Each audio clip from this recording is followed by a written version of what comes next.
Hello friends, फिर से आज आया हूँ मैथ का अभी भी ऑब्जेक्टिव क्वेश्चन लेकर के जो आपके बोर्ड में डायरेक्टली यहाँ से क्वेश्चन पूछेगी। ठीक ना, ये जो क्वेश्चन है आपका सेकेंडरी सेंटर एग्जामिनेशन 2022 का ये क्वेश्चन है आपका। यहाँ पे साफ तौर पे लिखा गया 2022 में ये जो क्वेश्चन आया था उसमें का ये क्वेश्चन है, और ठीक इसी प्रकार से आपके बोर्ड में भी क्वेश्चन पूछी जाएगी। देखिए यहाँ पे जो है आपका प्रश्न पुस्तिका संख्या लिखा हुआ रहेगा और इसी प्रकार से आपके बोर्ड में भी आएगा। यहाँ पे जो है आपका सेट रहेगा, सेट ABC करके रहेगा, और यहाँ पे जो है आपका विषय कोड रहेगा, यानी कि सब्जेक्ट कोड 110 होती है मैथ का। तो इस बात को आप लोग ध्यान रखिएगा, ठीक है ना। और अभी तक हमारे चैनल को सब्सक्राइब नहीं किया तो हमारे चैनल को सब्सक्राइब करें, बेल आइकन को प्रेस करें, ताकि मैं जब भी इस प्रकार की वीडियो डालूँ तो आपके मोबाइल में डायरेक्टली नोटिफिकेशन जाए, ठीक है ना। और मैथ में बेटर से बेटर नंबर लाने के लिए आपको क्या करना है, हमारे प्लेलिस्ट में जाना है और एक एक वीडियो को कॉन्सेप्ट बाय उसको समझना है और उसको बनाना है, ठीक ना। तो आज से हम लोग क्या करते हैं, लगातार हम लोग क्या करेंगे, एक मैथ का प्रैक्टिस सेट लगाएंगे जो आपके बिहार बोर्ड से डायरेक्टली यहाँ से क्वेश्चन पूछी जाती है, ठीक ना। तो वीडियो को हम लोग क्या करते हैं, कंटिन्यू करते हैं।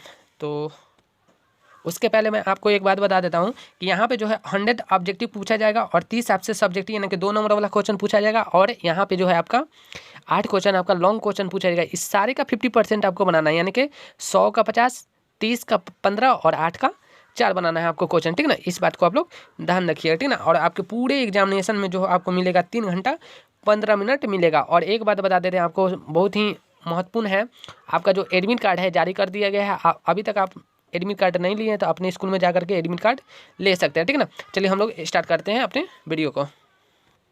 देखिए यहाँ पे साफ तौर पे 1 नंबर क्वेश्चन बोल दिया है, ठीक है ना। इसी टाइप का क्वेश्चन पूछा जाएगा, ठीक है ना। देखिए आपको ये जरूरी नहीं कि यही क्वेश्चन पूछा जाएगा, लेकिन आप कॉन्सेप्ट को समझते हैं तो आपको बोर्ड में बहुत ही हेल्पफुल होने वाली है। अगर अभी तक आपने पढ़ा भी नहीं है तो आपको क्या करना है, इसी टाइम से आपको पढ़ना स्टार्ट कर देना चाहिए। पहला प्रश्न ये बोल रहा है, यदि भाग एल्गोरिदम A बराबर BQ प्लस R है, इसमें A बराबर 72 है और B बराबर में 9 है और Q बराबर में 8 है, तो R की वैल्यू हमको निकालना है। तो साफ तौर पे यहाँ पे बोल दिया गया है A बराबर में BQ प्लस R होती है। तो हम लोग क्या करते हैं, A के जगह पे 72 रखा, B के जगह पे 9 रखा और Q के जगह पे 8 रखा, प्लस में R की वैल्यू नहीं दे रखा था, छोड़ दिए इसको हमने। अब क्या करते हैं, इसको दोनों को गुना कराएंगे तो 72 आएगी। 72 जब इस साइड आएगी, यानी कि राइट से लेफ्ट साइड आएगी तो माइनस में आ जाएगी। 72 में से जब 72 को घटाएंगे तो आपका 0 आंसर आएगा, जो ऑप्शन नंबर सी में दे रखा है, ठीक है। और इसी प्रकार से आपका क्वेश्चन नंबर 2 बोल रहा है कि मसा A गुने B अल्लाह से A गुने A, B है, तो हमको निकालना है कि इसमें मसा गुने लासा क्या होता है। तो 2 संख्याओं का गुणनफल जो होता है आपका मसा गुने लासा होता है, ठीक है ना। यहाँ से डायरेक्टली क्वेश्चन पूछा जाता है कि मसा गुने लासा क्या होती है, तो 2 संख्याओं का गुणनफल, या फिर दे सकता है आपका 2 संख्याओं का गुणनफल क्या होता है, तो मसा गुने लासा। इस चीज़ को आप लोग क्या कीजिएगा, याद रखिएगा, ठीक है। तो क्वेश्चन नंबर 2 भी आपको समझ में आ गया होगा। ये रहा आपके सामने प्रश्न 3 नंबर, बोल रहा है कि √15 है, तो √15 हमको निकालना है कि ये परिमेय है, पूर्णांक है, अपरिमेय है, या फिर इनमें से कोई नहीं। तो ये जो आपका है अपरिमेय संख्या, क्योंकि देखिए यहाँ पे √15 का जो है वर्गमूल कंप्लीट नहीं हो सकता है, ठीक है ना। अगर इसका मान के चलिए यहाँ पे दे रखता 16, तो 16 का क्या होता है, 4 होता है, तो आपका ये हो जाता है आपका क्या, परिमेय संख्या हो जाती है, ठीक है ना। इस चीज़ को आप लोग याद रखिएगा, ठीक है। अगला क्वेश्चन देख लेते, क्वेश्चन नंबर 4। इसमें बोला है 124 का अभाज्य गुणनखंड में 2 का घातांक क्या होगा। देखिए बहुत ही शानदार क्वेश्चन है, आपके बोर्ड में ये क्वेश्चन पूछी जाती है और आपको कॉन्सेप्ट को समझना है, ना कि प्रश्न को समझते जाना, ठीक है ना। कॉन्सेप्ट को आप समझ रहे हैं तो समझिए कि आपके बोर्ड में जो है बेटर से बेटर मार्क्स आने वाली है, ठीक है ना। यहाँ पे जो क्वेश्चन आपका बोल रहा है कि 124 में 24 के अभाज्य गुणनखंड में 2 का घातांक क्या होगा। बहुत ही शानदार क्वेश्चन है, ठीक है ना। यहाँ पे बोला 2 का घातांक, यानी कि हमको क्या करना है, 124 को तो गुणनखंड करना ही है, बट कितने में करना है, हमको 2 में करना है। तो इसमें क्या करते हैं, 2 से हम डिवाइड करते जाते हैं। तो 124 में जब 2 से डिवाइड करेंगे तो 62 आएगी, फिर 2 से हमने 62 में हमने डिवाइड किया तो 31 आया, यानी कि अब ज़्यादा फैक्टर नहीं हो सकता है, यानी कि 2 में अब ये फैक्टर हो ही नहीं सकता, यानी कि 2 का मैक्सिमम पावर कितना हो गया, यानी कि 2 का मैक्सिमम पावर आपका 2 हो गया। तो इसलिए ऑप्शन नंबर आपका राइट आंसर हो जाएगा 2, ठीक है ना। मान के चलिए आपसे क्वेश्चन बोल देता है कि 125 में 5 का घातांक बताएं, तो क्या करना है, हमको 125 का गुणनखंड कर लेना है। गुणनखंड करेंगे तो ये आपका 25 आएगा, फिर 5 से करेंगे तो 5, यानी कि 5 के पावर कितना लिख सकते हैं हम लोग, 3 लिख सकते हैं। तो इसका राइट आंसर हो जाएगा 3, यानी कि हमसे बोला 5 का घातांक कितना हो सकता है, 3 हो सकता है, आपका राइट आंसर हो जाएगा। तो इस प्रकार से अगर क्वेश्चन आ रही है तो आपको क्या करना है, घबराना नहीं है, क्वेश्चन को बनाना है, ठीक है। अगला क्वेश्चन है, बोल रहा है कि निम्नलिखित में कौन सा भिन्न दशमलव प्रसार शांत होगा। देखिए दशमलव भिन्न शांत होगा, क्या शांत होगा, तो इसका कॉन्सेप्ट है, ऊपर में होता है आपका अंश, क्या होता है अंश, नीचे होता है आपका हर, ठीक है। तो हर की जो वैल्यू है आपका, हर की वैल्यू 2 के पावर n कुछ भी हो सकता है और 5 के पावर m कि 2 और 5 को छोड़ करके कोई तीसरा नहीं होना चाहिए। तो हम लोग क्या करते हैं, बारी बारी से चेक करते हैं। तो ध्यान दीजिएगा, यहाँ पे आपका है 105, तो 105 को जब हम लोग क्या करते हैं गुणनखंड करेंगे तो ये आपका 21 गुने में 5 आएगा। तो देखिए 5 तो आया, बट यहाँ पे 2 नहीं आएगा, इसमें 3 और 7 आ गया। तो ये आपका क्या है, शांत, इसका दशमलव परेशान नहीं होगा। यहाँ पे ध्यान दीजिएगा, यहाँ भी वही बात है, इसमें भी 3 आ रही है, 7 आ रही है, तो ये भी नहीं होगा। यहाँ पे ध्यान दीजिएगा 88 में क्या है आपका 11 भी फैक्टर में, यानी कि 8 गुने 11 होती है। तो यहाँ पे 11 नहीं होना चाहिए, 2 और 5 के सिवा और कुछ नहीं होना चाहिए। तो यहाँ पे देखिएगा 160 है, तो 160 का जब गुणनखंड करते हैं तो देखिए 2 से लगाएंगे तो 80, फिर 2 से लगाएंगे तो 40, फिर 2 से लगाएंगे तो 20, फिर 2 से लगाएंगे तो 10, फिर 2 से लगाएंगे तो आपका हो जाएगा 5। यहाँ पे ध्यान दीजिएगा 2 और 5 के सिवा और कोई अंक नहीं है, 2 और 5 के सिवा कोई अंक नहीं है। जब 2 और 5 के सिवा और कोई अंक नहीं है तो आपका शांत हो जाएगा ऑप्शन नंबर डी। मान के चलिए यहाँ पे 2 आ रहा है तो भी शांत है, 5 आ रही तो भी शांत है, और दोनों आ रही है तो भी शांत है, बट तीसरा कोई नहीं आना चाहिए। और कोई तीसरा आ रहा है तो वो अशांत हो जाएगा, ठीक ना। इस चीज़ को आप लोग याद रखें। और आपको कॉन्सेप्ट समझ में आ रही है, वीडियो अच्छा लग रहा है तो क्या करना है, लाइक करना है, चैनल को सब्सक्राइब जरूर कर लेना है आज ही, ठीक ना। यहाँ पे देखिए क्वेश्चन नंबर 6 बोल रहा है कि 2 संख्याओं का गुणनफल 1600 है। 2 संख्याओं का गुणनफल जो है 1600, उनका मौसा 5 है, तो लौसा की वैल्यू क्या होगी। हमसे साफ तौर पे बोल दिया है कि लौसा की वैल्यू क्या होगा। देखिए अभी हमने आपको जस्ट बताया था 2 संख्याओं का गुणनफल यानी कि a गुने b जो होती है आपका एचसीएफ गुने में एलसीएम होता है, यानी कि लौसा गुने में मौसा होता है। इस चीज़ को आप लोग को हमने अभी जस्ट बताया है।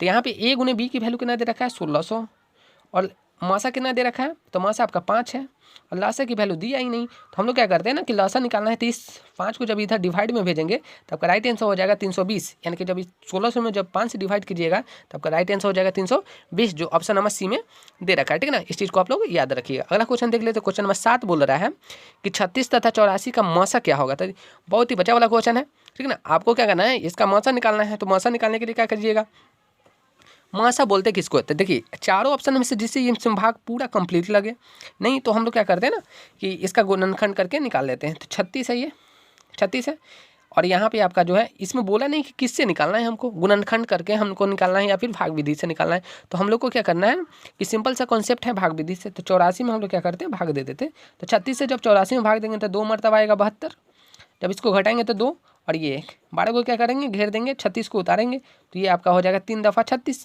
तो किससे कटा, 12 से कटा, तो आपका राइट आंसर हो जाएगा ऑप्शन नंबर सी, जिसमें आपका राइट आंसर दे रखा है, ठीक है ना। इस टाइप का क्वेश्चन आपके बोर्ड में डायरेक्टली पूछ ही जाएगा, ठीक है ना। आप लोग विश्वास रखिए, ठीक है ना। अगर नहीं आ रही तो आप लोग फिर हमसे बोल सकते हैं, ठीक है ना, कि आपका पढ़ाया हुआ एक नहीं, हम 100% गारंटी लेते हैं कि इस टाइप का क्वेश्चन आपके बोर्ड में डायरेक्टली पूछी जाएगी, ठीक है। यहाँ पे ध्यान दीजिएगा, इसमें बोल रहा है कि निम्नलिखित में से कौन बहुपद नहीं है। तो देखिए बहुपद होने का मतलब क्या है कि बहुपद का भले x का जो वैल्यू होगा ना वो माइनस में नहीं होना चाहिए। इस चीज़ को आप लोग याद रखिएगा, x की वैल्यू जो है माइनस में नहीं होना चाहिए। तो यहाँ पे ध्यान दीजिएगा, ये जो है आपका 1/5 x + 1, तो इसका x की पावर कितना है, 1 है, तो ये आपका बहुपद है। यहाँ पे ध्यान दीजिएगा 6 माइनस में x² √3 और x है। तो यहाँ पे ध्यान दीजिएगा, यहाँ भी x की वैल्यू 1 है, यानी कि आपका पॉजिटिव है, तो ये आपका बहुपद है। यहाँ पे ध्यान दीजिएगा x की पावर 3 है, ये भी आपका बहुपद है।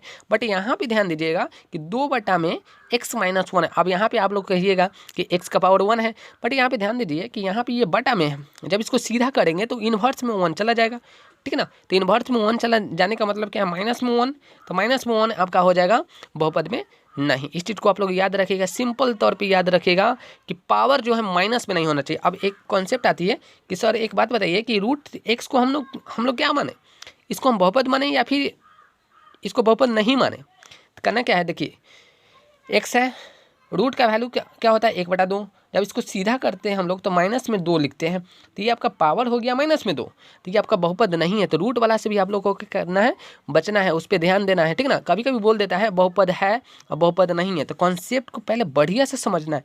बहुपद नहीं, यहाँ पे बोला बहुपद नहीं है, बाकी सारे के सारे बहुपद है, ठीक है। और ये मात्र ऐसा है ऑप्शन नंबर सी जो बहुपद आपका नहीं है। देख लेते हैं क्वेश्चन नंबर 9, इसमें बोल रहा है कि यदि द्विघात बहुपद px बराबर में x² - 2x + 5 के शून्य अल्फा और बीटा हो तो अल्फा प्लस बीटा का मान क्या हो। देखिए बहुत ही शानदार क्वेश्चन है, साफ तौर पे यहाँ पे बोल दिया गया अल्फा प्लस बीटा की वैल्यू क्या होगा। तो हम लोग को पता है कि अल्फा प्लस बीटा जो होती है -b/a होती है, ठीक है ना। तो माइनस के जगह पे माइनस लिखे, ठीक है, और b के जगह पे ध्यान दीजिएगा यहाँ पे क्या है -2 है, तो -2 रखा, और a के जगह पे आपका ये और यहाँ पे देखिए माइनस से माइनस हो गया प्लस, अब बटा में क्या है 1 है, तो आपका राइट आंसर हो जाएगा 2। अब बात रही यहाँ पे हमको कुछ नहीं समझ में आया सर कि यहाँ पे ए बी सी आपने किसको माना था। देखिए द्विघात समीकरण अब बहुपद दोनों का स्टैंडर्ड फॉर्म लिख देते हैं, ए एक्स स्क्वायर प्लस में बी एक्स प्लस सी बराबर में 0। अगर हम बराबर में 0 डाल दिए तो ये समीकरण हो गया, अगर हमने बराबर 0 को एलिमिनेट कर दिया, हटा दिया, तो ये बहुपद हो गया, ठीक है ना, द्विघात बहुपद, ठीक ना। तो जब भी आपसे बोला जाता है कि द्विघात बहुपद का व्यापक रूप को लिखिए, तो यही होता है आपका A X square plus B X plus C बराबर में 0। ए बी सी, इस चीज़ को आप लोग याद रखिएगा, ए बी सी क्या है आपका कांस्टेंट है, ठीक ना, 1 2 3 जो भी वैल्यू होती है उसको हम लोग लिखते हैं। अगला क्वेश्चन, क्वेश्चन नंबर 10 अब हम लोग देखेंगे, बहुत ही शानदार क्वेश्चन है। इसमें बोल रहा है, इस टाइप का क्वेश्चन एकदम निश्चित है पूछा ही जाएगा, ठीक है। इसमें बोल रहा है कि x square minus 2x minus 3 का शून्य क्या है। अब इसको निकालेंगे कैसे, सिंपल सी बात है, इसको निकालना कैसे है। तो देखिए 4 दिए रखा है ऑप्शन, चारों के चारों ऑप्शन जो है इसमें से कोई ऐसा ऑप्शन है जो इसमें रखने पे ये सारे को संतुष्ट कर देगा ना, कि 0 कर देगा। शून्य बोला है, क्या बोला है, शून्य। तो यहाँ पे ध्यान दीजिएगा, -3 अगर रखिएगा तो -3 का स्क्वायर कितना होगा 9, 9 में से 3 गया तो कितना बचा, 9 में से 3 जाएगा आपका तो बचेगा 6, और यहाँ पे -3 रखिएगा तो माइनस माइनस क्या हो गया प्लस, यानी कि 6 6 12 हो जाएगा। तो ये आपका ऑप्शन नंबर ए नहीं होगा। इसमें भी वही बात है, -3 -3, इस ये भी नहीं होगा। यहाँ पे ध्यान दीजिएगा, ऑप्शन नंबर सी जब रखिएगा, 3 जब रखिएगा इसमें तो ये सारे को 0 कर देगा, -1 रखिएगा तो सारे को 0 कर देगा, यानी कि ऑप्शन नंबर सी आपका राइट आंसर हो जाएगा, ठीक है। बात रह गया यहाँ पे इसको निकाले कैसे। सर आपने तो बता दिया कि शॉर्ट ट्रिक है, ऑप्शन से हमने चेक कर ली, बट इसको बनाया कैसे, प्रोसेस क्या है इसका। तो प्रोसेस इसका बहुत ही आसान है, उसको क्या करना है हम लोग को समझना है। तो ध्यान दीजिएगा, यहाँ पे क्वेश्चन है आपका एक्स स्क्वायर माइनस में 2x, ठीक है, x square minus 2x minus में 3 बराबर में 0 करेंगे, क्योंकि शून्य बोला है तो शून्य कर दिया। अब क्या करते हैं, फर्स्ट वाले को लास्ट से गुना करते हैं। तो यहाँ पे कुछ नहीं तो 1 है, तो 1 से करेंगे तो कितना आएगा 3, 3 का फैक्टर करेंगे तो 3 गुना 1 लिख सकते हैं। अब क्या करते हैं, जोड़ते हैं या फिर घटाते हैं, दोनों में से जोड़ने और घटाने पर आना चाहिए आपका बीच वाला, ठीक है। तो हम क्या करते हैं ना, 3 में से हमने 1 को घटाया, तो यहाँ पे लिख सकते हैं माइनस में हमको बड़ा रखना है, तो माइनस में 3x प्लस में x प्लस में माइनस में 3 बराबर में 0। यहाँ से क्या करते हैं, x को कॉमन लेते हैं, तो x माइनस 3 हो गया। यहाँ से कॉमन लेंगे हम लोग, इन दोनों में से क्या कॉमन हो सकता है, +1, ये हो जाएगा आपका x माइनस में 3 बराबर में 0। देखिए दोनों ब्रैकेट के अंदर में सेम है, तो जब सेम है तो एक ब्रैकेट में कर लेते हैं, -x प्लस में 1 बराबर में 0। तो यहाँ पे देखिए ये जो माइनस में है और ये प्लस में है, तो 1 दे देगा आपका 3 प्लस में, और माइनस में हो जाएगा आपका 1, ठीक है। तो इस चीज़ को आप लोग याद रखिए, इस प्रकार से आप लोग कर सकते हो। तो आपका ऑप्शन नंबर जो है सी राइट आंसर है, ठीक है। इस टाइप का क्वेश्चन आपसे पूछा जाएगा 100%, ठीक है ना। क्वेश्चन नंबर 11 है, बहुत ही बेहतरीन क्वेश्चन है आपके बोर्ड में। ये जो क्वेश्चन है आपका बोर्ड का ये फेवरेट क्वेश्चन है, ठीक है ना। इस चीज़ को आप लोग याद रखिए, लिखते चलिए, ठीक है ना। हम जितने सारे बात बोल रहे हैं, आपको क्या करना है, पेन कॉपी ले करके बैठ जाना है और लिखते जाना है, समय बहुत कम ही बचा हुआ है, ठीक ना। आप लोग को अगर वीडियो अच्छा लग रहा है तो क्या करना है, चैनल को सब्सक्राइब जरूर ही कर लेना। देखिए अगला इस जो क्वेश्चन है इसमें बोल रहा है कि यदि अल्फा और बीटा द्विघात बहुपद a plus B X plus C X square के शून्यक हो तो अल्फा प्लस बीटा की वैल्यू क्या होगी। हमसे डायरेक्ट यहाँ से बोला है अल्फा प्लस बीटा, तो फॉर्मूला क्या होता है, -b/a, क्या होती है -b/a। यहाँ पे ध्यान दीजिएगा कि b की वैल्यू कितना है, तो x के गुणांक को हम लोग b बोलते हैं, तो b यहाँ पे दे रखा है, तो -b रखे, क्योंकि फॉर्मूला में ही दे रखा है माइनस, तो माइनस रखा, b की जगह पर b ही है, और बटा में है a, तो a की जगह पर है क्या, तो देखिए a की जो होती है वैल्यू ना, उसको बोलते हैं एक्स स्क्वायर का गुणांक। अभी जस्ट हमने बताया आपको, हमने बताया था व्यापक रूप A X square plus B X plus में सी, ये होती है व्यापक रूप। तो एक्स स्क्वायर के गुणांक को ए बोलते हैं, एक्स के गुणांक को बी बोलते हैं। तो यहाँ पे फॉर्मूला में दे रखा है -b/a, तो ए के जगह पे दिया क्या, तो सी दिया, तो -b/c आपका राइट आंसर होगा, जो ऑप्शन नंबर ए में दे रखा है, ठीक है। तो आपको कन्फ्यूज नहीं होना है, कॉन्सेप्ट अगर तगड़ा है तो समझिए कि आपके बोर्ड में कोई नहीं रोक सकता है, 95% आपका मार्क्स आने ही वाला है, ठीक है। इस चीज़ को आप लोग याद रखें, 50 ऑब्जेक्टिव बनाना है आपको, 100 क्वेश्चन में एकदम छोटा छोटा क्वेश्चन को आपको क्या करना है, ढूंढना है, और उसी को क्या करना है, बनाना है। वीडियो को आप लोग कंटिन्यू देखिएगा, पूरा देखिएगा, ठीक है ना, तभी आपको समझ में आएगी प्रत्येक बात को, ठीक है। चलिए अगला क्वेश्चन है, इसमें बोल रहा है कि यदि त्रिघात बहुपद 2x³ अब प्लस में है आपका, प्लस में आपका है 3x square minus 5x minus 2 के शून्य अल्फा बीटा और गामा हो तो अल्फा बीटा गामा का मान क्या होगा। बहुत ही शानदार क्वेश्चन है। तो ये जो है आपका, ये जो आपका क्वेश्चन है, तो यहाँ पे बोला है गुणनफल, यानी कि ये जो आपका फॉर्मूला c/a होती है, ठीक है, c/a होता है। तो यहाँ पे ध्यान दीजिएगा कि c कौन बनेगा, सॉरी माइनस c/a होती है। तो यहाँ पे ध्यान दीजिएगा c बनेगा कौन, तो ये होता है a b c और d होता है। इस चीज़ को आप लोग याद रखिएगा, ठीक है ना। जैसे हमने द्विघात में पढ़ा है स्टैंडर्ड फॉर्म, इसी प्रकार से आपका त्रिघात में भी स्टैंडर्ड फॉर्म होता है ax³ plus bx² plus c x plus में d, ठीक है। तो फार्मूला के अकॉर्डिंग आपका आंसर क्या हो जाएगा, तो देखिए यहाँ पे जो c की वैल्यू क्या है x के गुणांक, तो यहाँ पे c की जो वैल्यू है माइनस में 5 है, तो माइनस में हमने 5 रखा और पहले से ही फार्मूला में माइनस है और बटा में क्या डालना है हमको a की वैल्यू क्या है आपका 2 है, ठीक है ना। तो आपका 2 है तो ये माइनस माइनस क्या कर देगा, प्लस कर देगा, यानी कि 5/2 आपका राइट आंसर देगा, 5/2। इस चीज़ को आप लोग याद रखिएगा कि अल्फा बीटा गामा जब भी बोल दिया जाता है तो आपका फार्मूला जो बनता है माइनस में c/a बनता है, ठीक है ना। इस चीज़ को आप लोग 100% याद कर लीजिए, क्वेश्चन आएगा बनेगा तो वहाँ पे आप लोग पछताने वाली बात तो नहीं कीजिएगा कि हमने शायद पढ़ लिया होता तो मेरा 1 नंबर बन जाता, ठीक है। तो आपका आंसर राइट हो जाएगा ऑप्शन नंबर डी, ठीक है। क्वेश्चन नंबर 13 बोल रहा है कि यदि px बराबर में qx प्लस gx और px का घात जो है 4 दे रखा है, ध्यान दीजिएगा यहाँ पे px की वैल्यू 4 दे रखा है और gx का घात जो है आपका 2 हो, तो हमसे बोला है कि px बटा gx का मान क्या हो। देखिए यहाँ पे बोला है 4/2 क्या होगा, तो यहाँ पे आप भाग कीजिएगा, ठीक है ना। भाग कीजिएगा तो आपका आंसर जो आएगा आपका 2 आएगा। बट यहाँ पे कॉन्सेप्ट वो नहीं है, आप लोग पढ़े हैं आधार सेम हो बीच में भाग का चिन्ह हो तो हम लोग क्या करते हैं पावर को घटा देते हैं। तो मान के चलिए यहाँ पे भाग होने वाला है तब ना आपका आंसर आ गया है 2। मान के चलिए 5/2 होता तब क्या देते आप लोग 3 देते, ठीक है ना।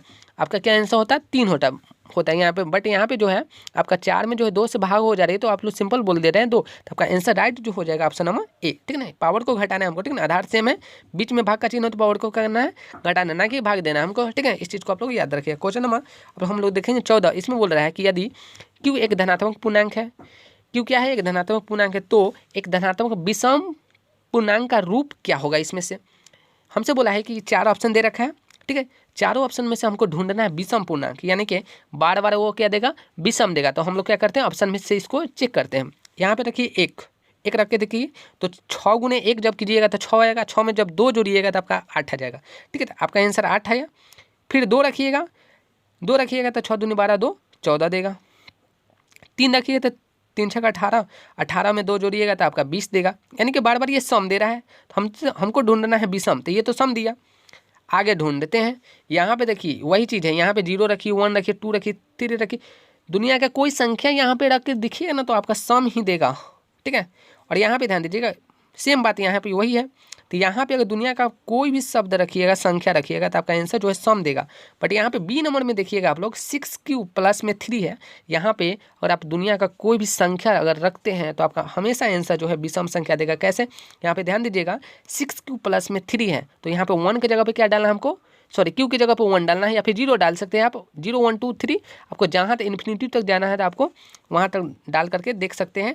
आपका बार बार आंसर जो है आपका विषम संख्या देगा। 1 डालिएगा तो 6 में जब 3 को जोड़ते हैं तो आपका 9 आएगा। ये क्या है आपका विषम संख्या। विषम संख्या किसको बोलते हैं पहले ये जानना आपको जरूरी है, क्योंकि विषम संख्या अगर नहीं पता रहेगा तो आपको आंसर ही नहीं बनाने आएगा और आंसर खोजने में आपको परेशानी होगी। तो सम संख्या उसको बोलते हैं जो 2 से भाग हो जाएगा। विषम संख्या वो बोलते हैं जिसको बोलते हैं जिसमें 2 से भाग होगा ही नहीं, ठीक है ना।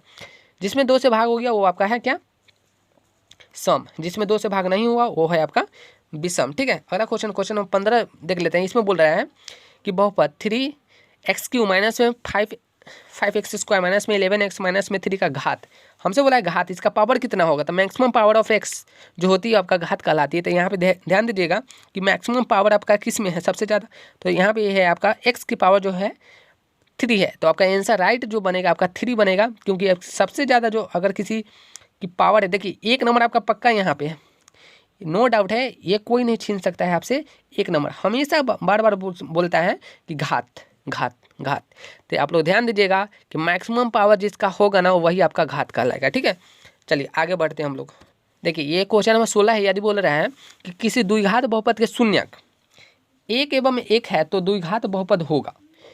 बहुत शानदार क्वेश्चन है। इसमें बोला है कि द्विघात शून्यक दे रखा है आपका 1 और 1, तो द्विघात बहुपद कौन होगा। चलिए इसको हल करने का सबसे आसान तरीका है, उसको किस प्रकार से हल करते हैं ध्यान दीजिएगा।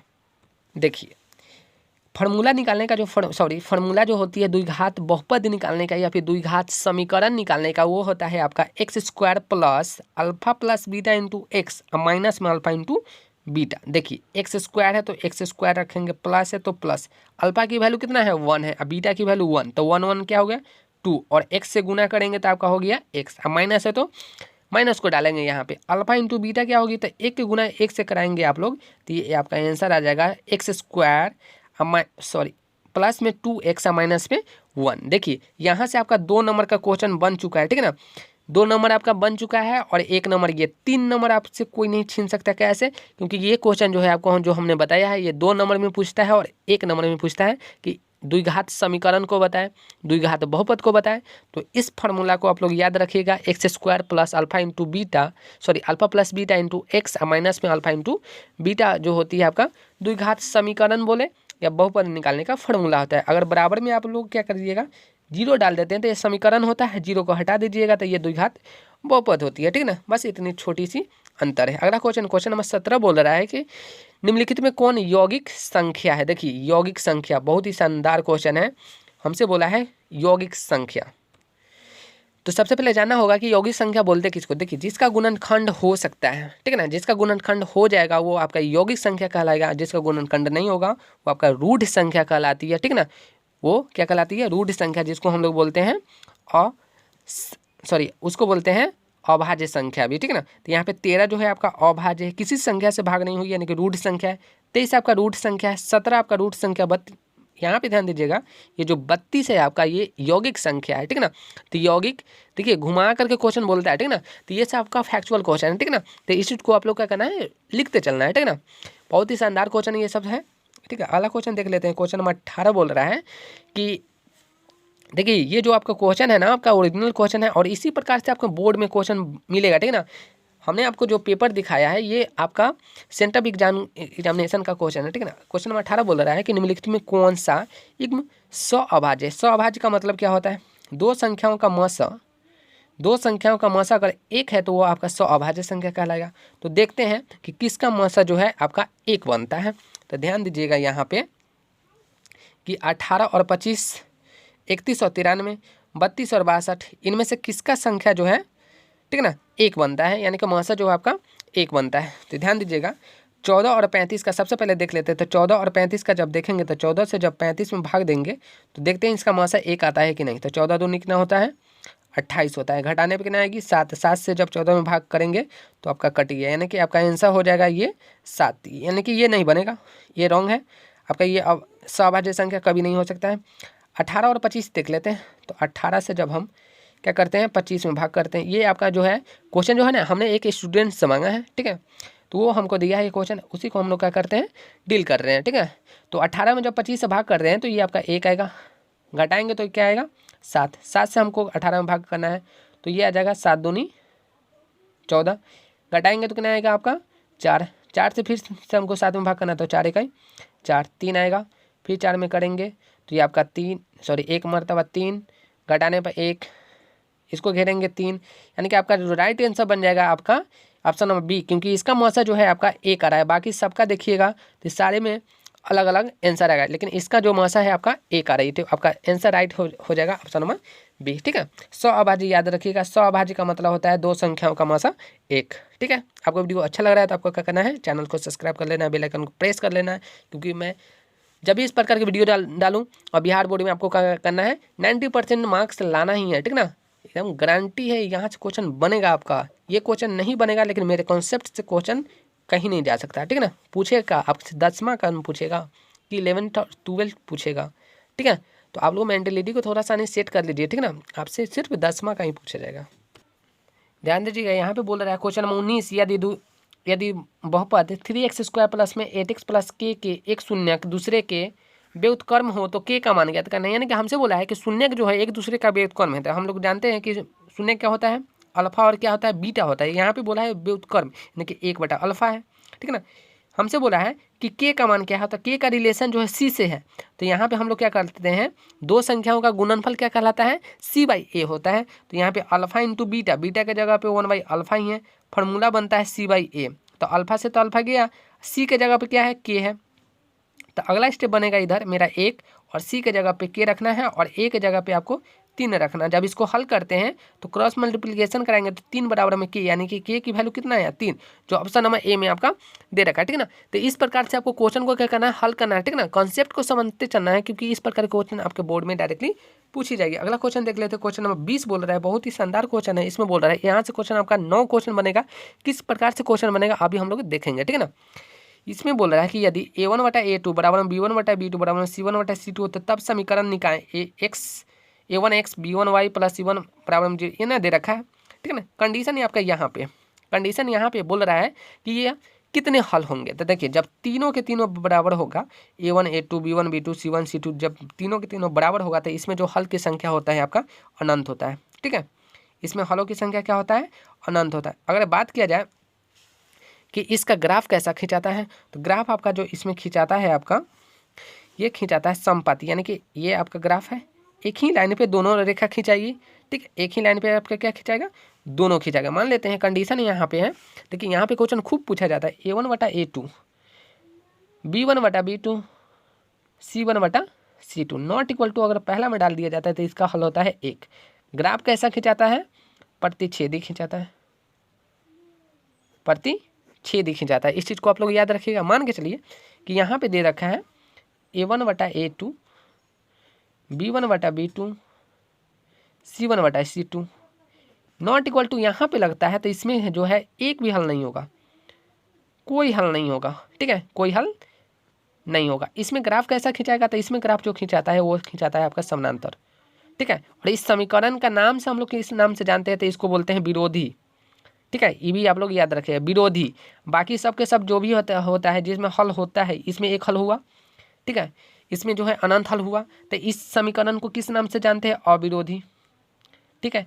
ये मेरा क्या है, अविरोधी, लेकिन ये आपका विरोधी है, जिसको हम लोग बोलते हैं असंगत भी बोलते हैं, बाकी सबको संगत बोलते हैं, ठीक है ना। तो यहाँ से आपका 9 क्वेश्चन बोलता है घुमा फिरा करके कि प्रतिच्छेदी कब होगा, कोई हल कब होगा, समानांतर कब होगा, समपाती कब होगा और प्रतिच्छेदी कब होगा, ठीक है। तो एक में 3 बनता है, 3 9 क्वेश्चन आपका यहाँ से बनता है। अगर आपको वीडियो अच्छी लग रही है तो आपको क्या करना है, चैनल को सब्सक्राइब आज कर ही लेना है, किसी भी हाल में वीडियो को कंटिन्यू पूरे देखना है।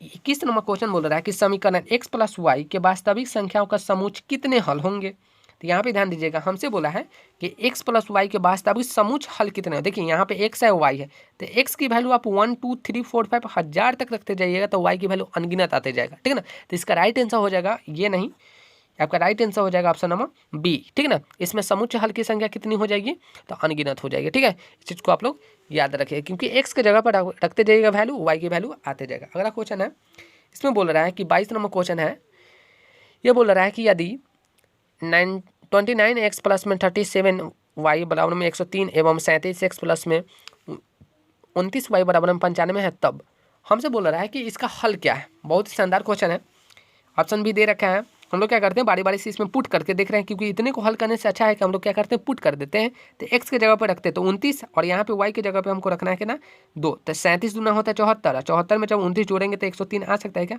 37 में 74 में हम जोड़ते हैं आपका 29, तो जोड़ करके देख रहे हैं कितना आ रहा है, 9 4 13 10 100, ठीक है। ये तो आ गया आपका, तो ये आपका आंसर तो बन रहा है, बट ये कंडीशन इसमें फुलफिल होना चाहिए। तो देखिए x के बराबर कितना रखना हमको, एक तो ये हो गया 37, अब प्लस में 29 के जगह पे 2, तो 29 दूना कितना होता है, ये आपका हो जाता है 29 दूना होता है आपका 58, तो ये तो नहीं होगा, तो ये आपका ऑप्शन नंबर गलत है।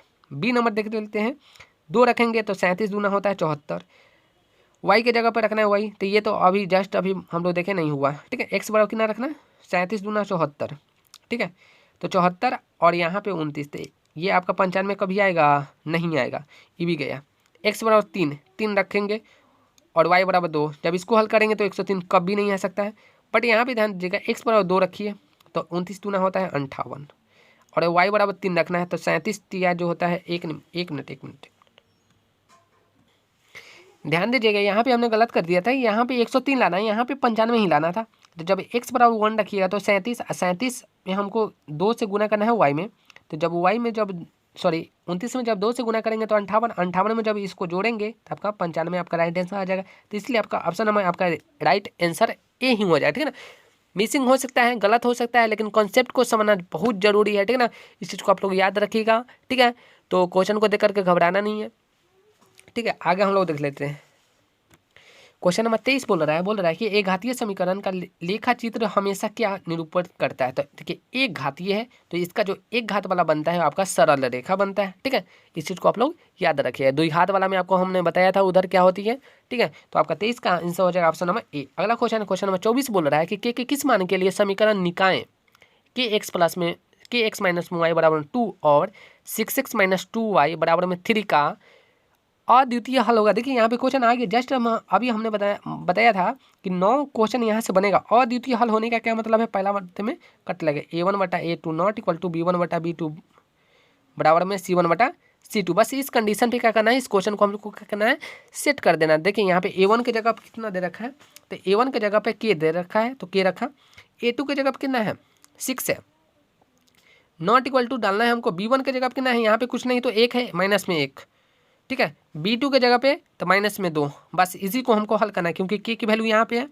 तो ध्यान दीजिएगा, क्रॉस मल्टीप्लिकेशन कराएंगे तो माइनस गया, और 2 से 2 भी कट जाएगा, तो आपका k का आंसर आ जाएगा नॉट इक्वल टू 1, यानी कि एक k का जो मान होगा वो नॉट इक्वल टू 1 होगा। देख लेते हैं ऑप्शन में है या फिर नहीं है।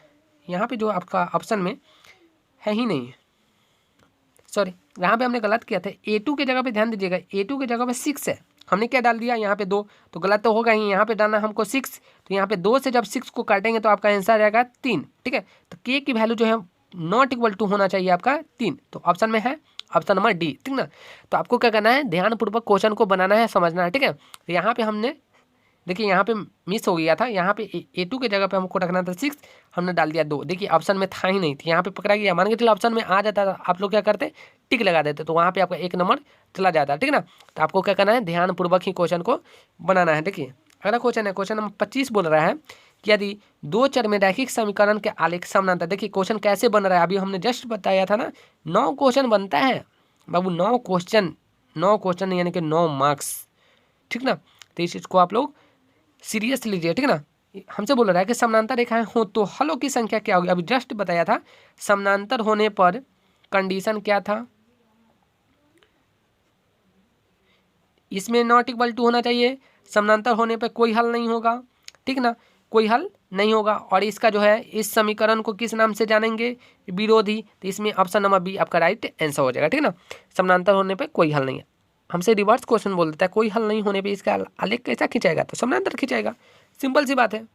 क्वेश्चन नंबर 26 बोल रहा है कि निम्नलिखित में कौन द्विघात समीकरण नहीं है। बहुत ही शानदार क्वेश्चन है, इस टाइप क्वेश्चन आपके बोर्ड में पूछी ही जाती है, इस चीज़ को आप लोग याद रखें, ठीक है ना। कॉन्सेप्ट को समझना बहुत ही जरूरी है। यहाँ पे बोल रहा है कि निम्नलिखित में कौन द्विघात समीकरण नहीं है। हमसे बोला द्विघात समीकरण, जिसका पावर 2 है वो द्विघात है, जिसका पावर नहीं है वो द्विघात समीकरण नहीं है। तो ध्यान दीजिएगा, यहाँ पे 2 एक्स का पावर कितना है, 2 है, एक्स का पावर कितना है, 1 है। तो हमने जस्ट अभी स्टैंडर्ड फॉर्म इसका पढ़ा था, व्यापक रूप ax² plus bx plus c।